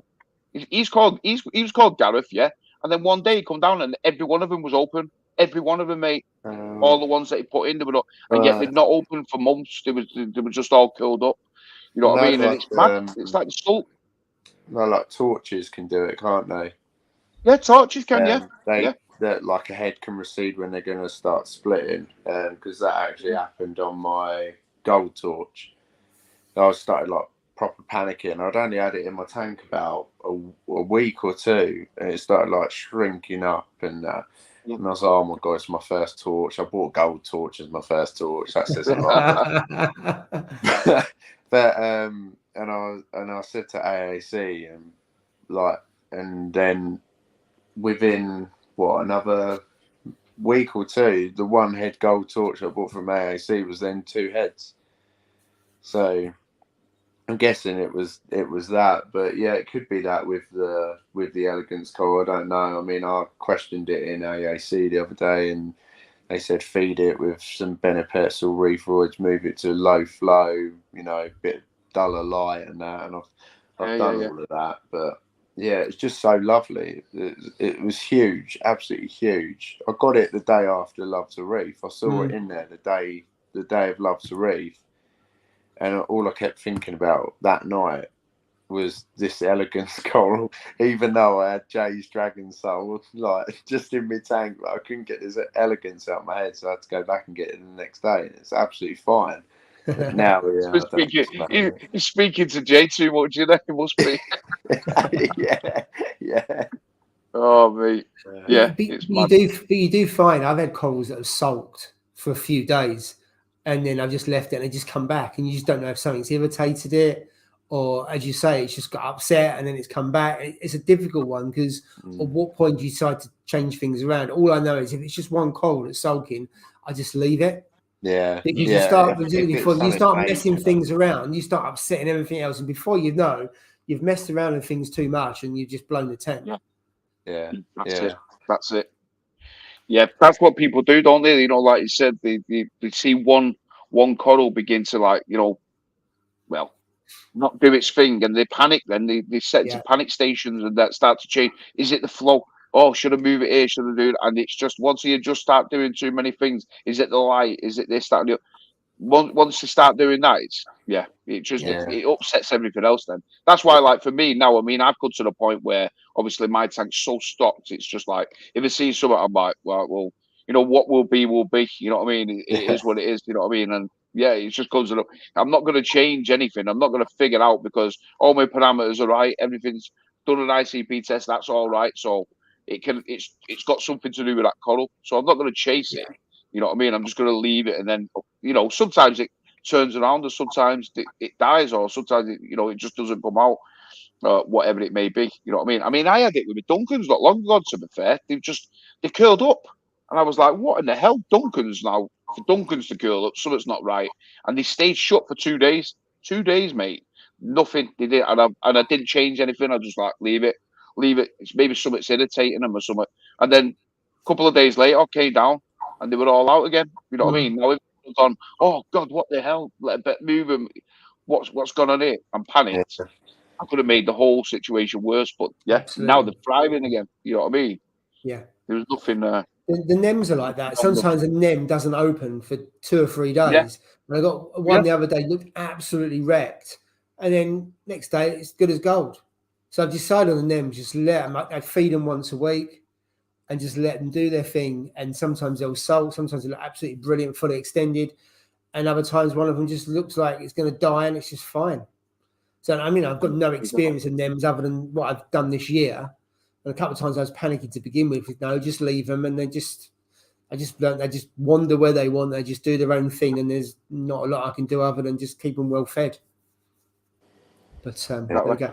Right, I've got a question here. What coral describes you best and why? Oh, that's an hard one. What coral describes you best and why? I'm going to say. Go on, Gav. I'm going to say purely because I'm called the Grumpy Reefer and my elegance is grumpy at the moment. I'm going to say the elegance coral.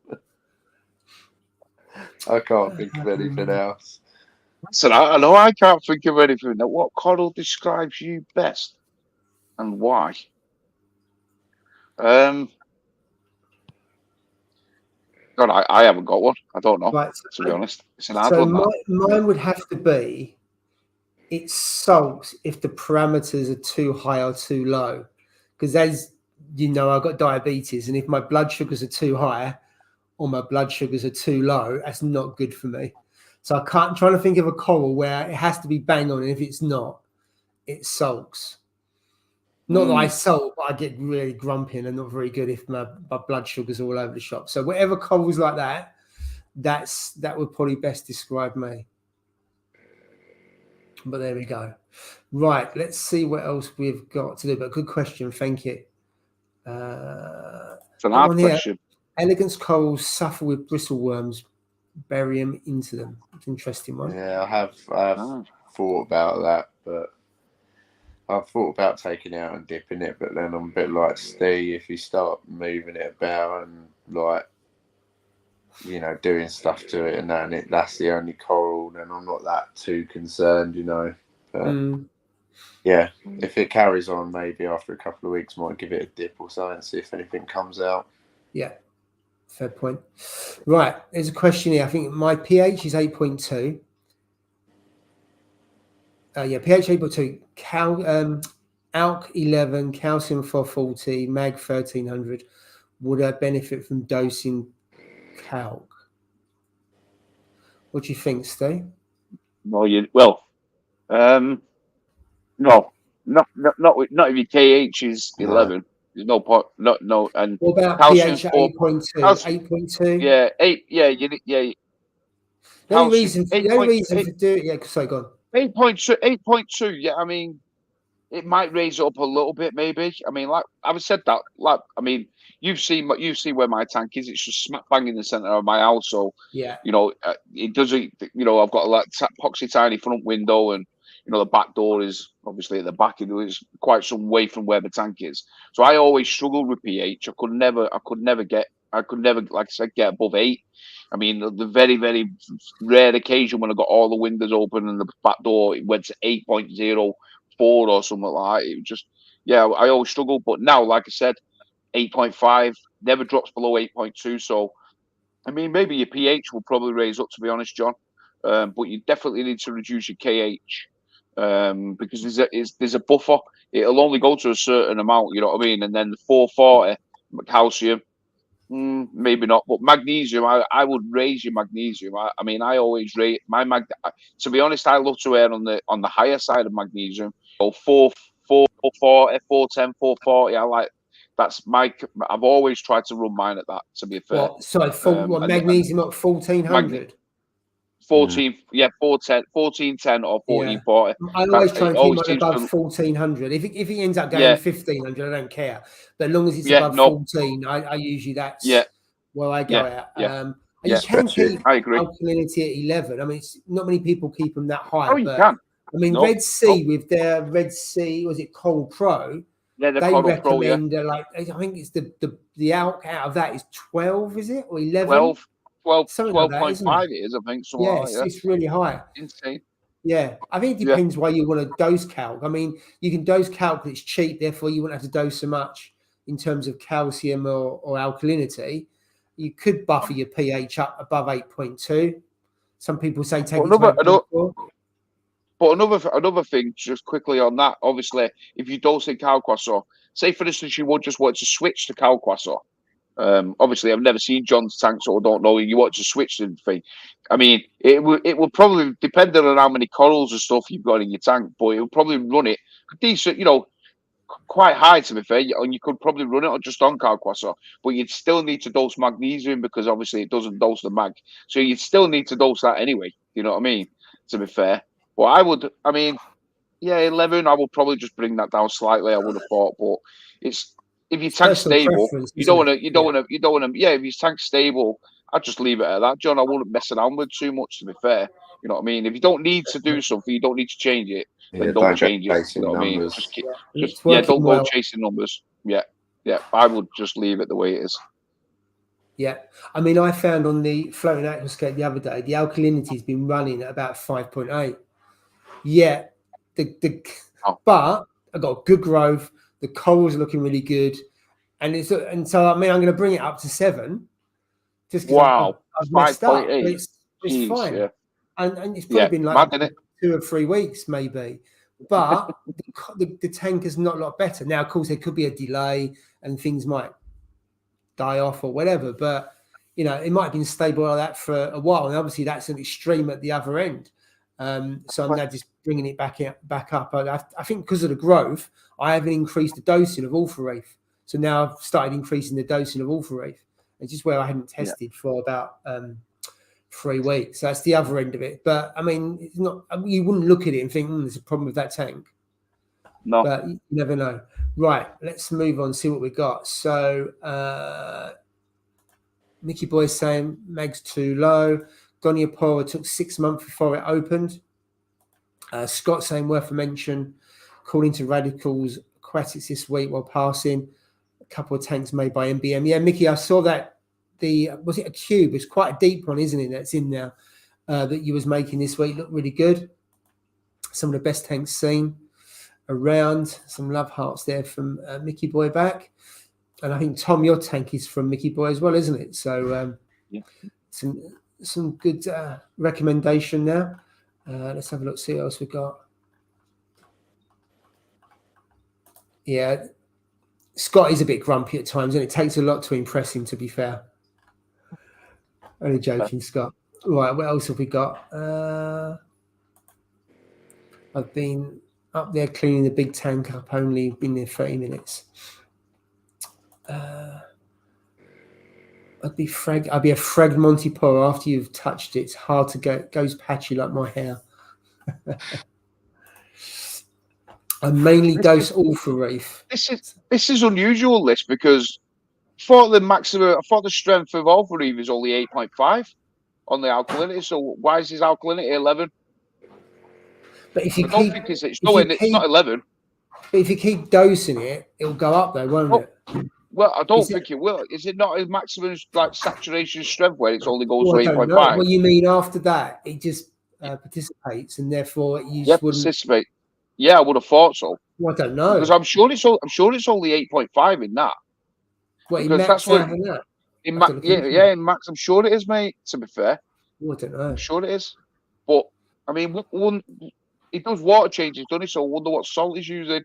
Because if your salt is higher in alkalinity, you know, the alkalinity in the salt is higher, and then what your dosing is. Do you know what I mean? It's going to have an effect, isn't it? Depending on your water changes. Yeah. You know what I mean? The Irish guy, damn, I missed. The Irish guy. Yeah, exactly. That's what you missed. You have to kind of watch from the beginning. The big tank is nice. That's the one I saw. The special builder back was the one for me.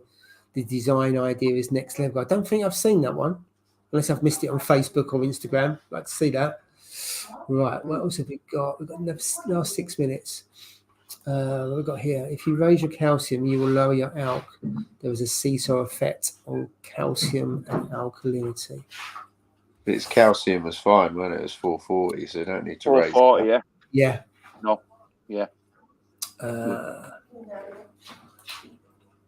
we go. I chased numbers as a newbie and it got dinos. Yeah.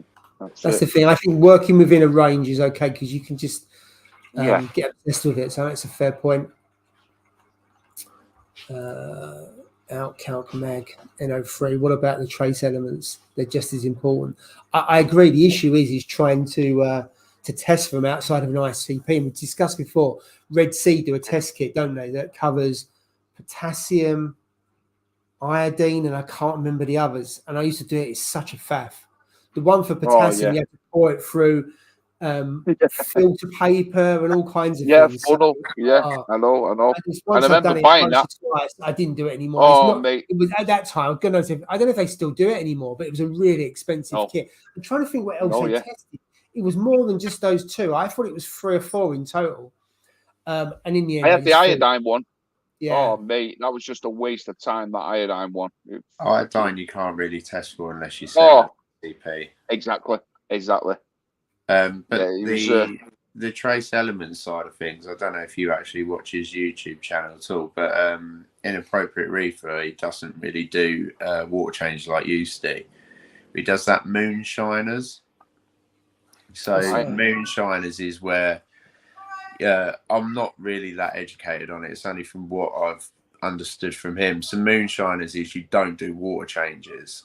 So you obviously dose your alk, your calc, your mag, but he doses every trace element. So what he does is, or what he did do, is he did an ICP test once a month for the first 3 months to find out what his levels of every trace element was.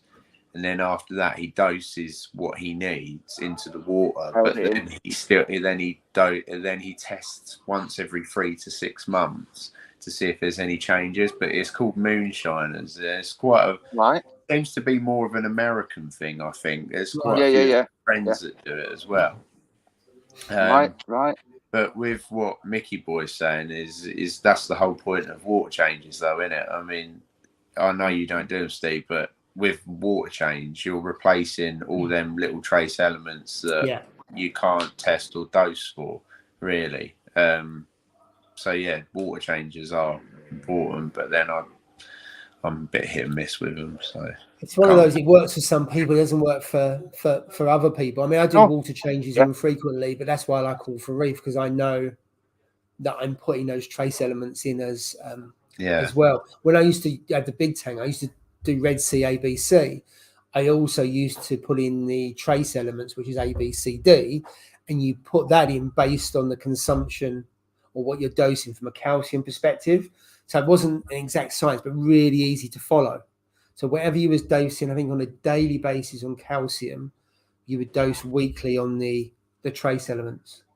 So it was really, really good. I found it really easy to follow, to be fair. See, my tank's never ever consumed calc. I've never, or once I've dosed calc in 2 years. Alkalinity and magnesium I have to dose, but my calc is always between 410 and 440. It's really weird. I've just never ever isn't it? Had to dose. Yeah, it's very strange that. Yeah. Wow. Because like you said, it's part of what the corals take to grow in it. You know what I mean? And it's mad. Your tank is like the voodoo tank or something. You can't get nitrates and phosphates, and now calcium. Calcium doesn't even get consumed. Yeah. Crazy, mate. That honestly, mate. I've saw it's like you said. Every tank's different, isn't it? You know what I mean? Yeah. If I didn't dose this, mate. If I did dose, if I did dose that, mate, it'd be like, I mean, you know what? To be honest, I was lying in bed, and I kept on getting notifications from the KH keeper saying your KH has dropped by 0.42, 0.33, and I'm like, what the hell's going on? I come down and my alkalinity dropped like 1 DKH. So I'm like, and I've not checked before. Yeah, it was on chart. And I was like, what in the hell? So anyway, I went in, looked in, and my calquasser had run out. So the actual calquasser had completely run. The KH was saying the consumption of the liquid, the liquid here is not enough. And obviously I'm relying on the calquasser to supplement it as well. And it was just like, wow, that's why I have those things, because I just totally forgot. I thought I'd actually had enough in my 25 litre, but obviously not, you know what I mean? And yet it notified me, letting me know that you better check it. But yeah, it just God, alkalinity just goes crazy in that tank. It just goes like there's no tomorrow, you know what I mean? But right, we're in the last minute. I've got quite a few comments to get through. Chasing numbers is not correct.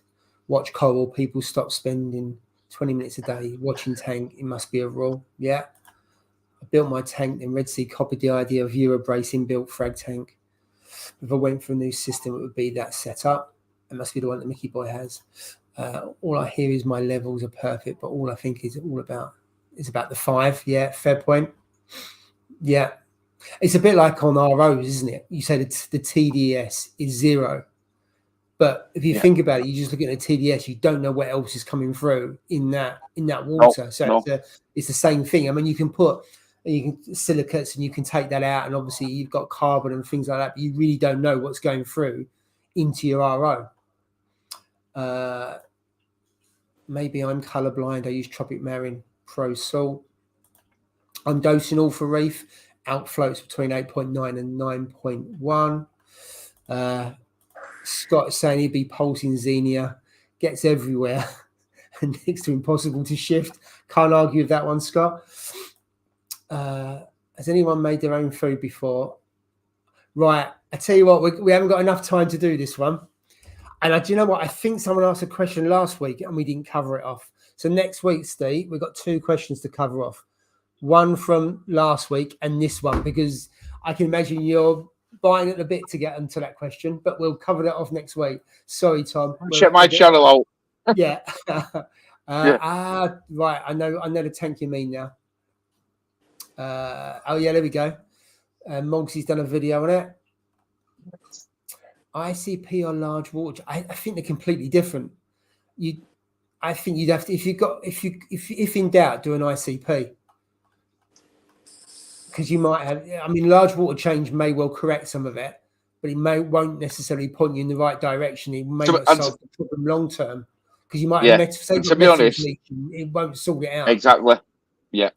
And to be honest, ICP tests come back that quick now. You know what I mean, to be fair. Yeah. Yeah, people say all good, but my corals are suffering. Yeah. Triton dosed every trace element and never water change for 2 years. But that is the Triton method, isn't it? Yeah. Moonshine, it's a new trend. Try to make a mix that does it all.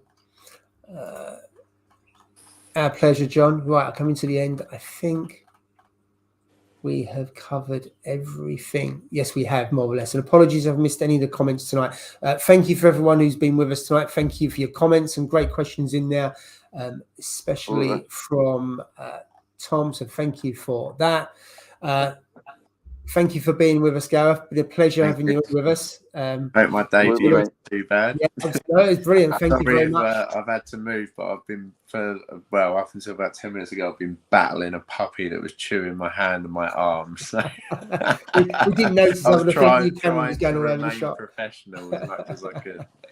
We fell all the time. So anyway, thank you very much. Thanks everyone for watching. We will see you next week. Have a great weekend, everyone, and see you soon. Enjoy. Cheers. Bye. Take care, guys. Cheers. Bye.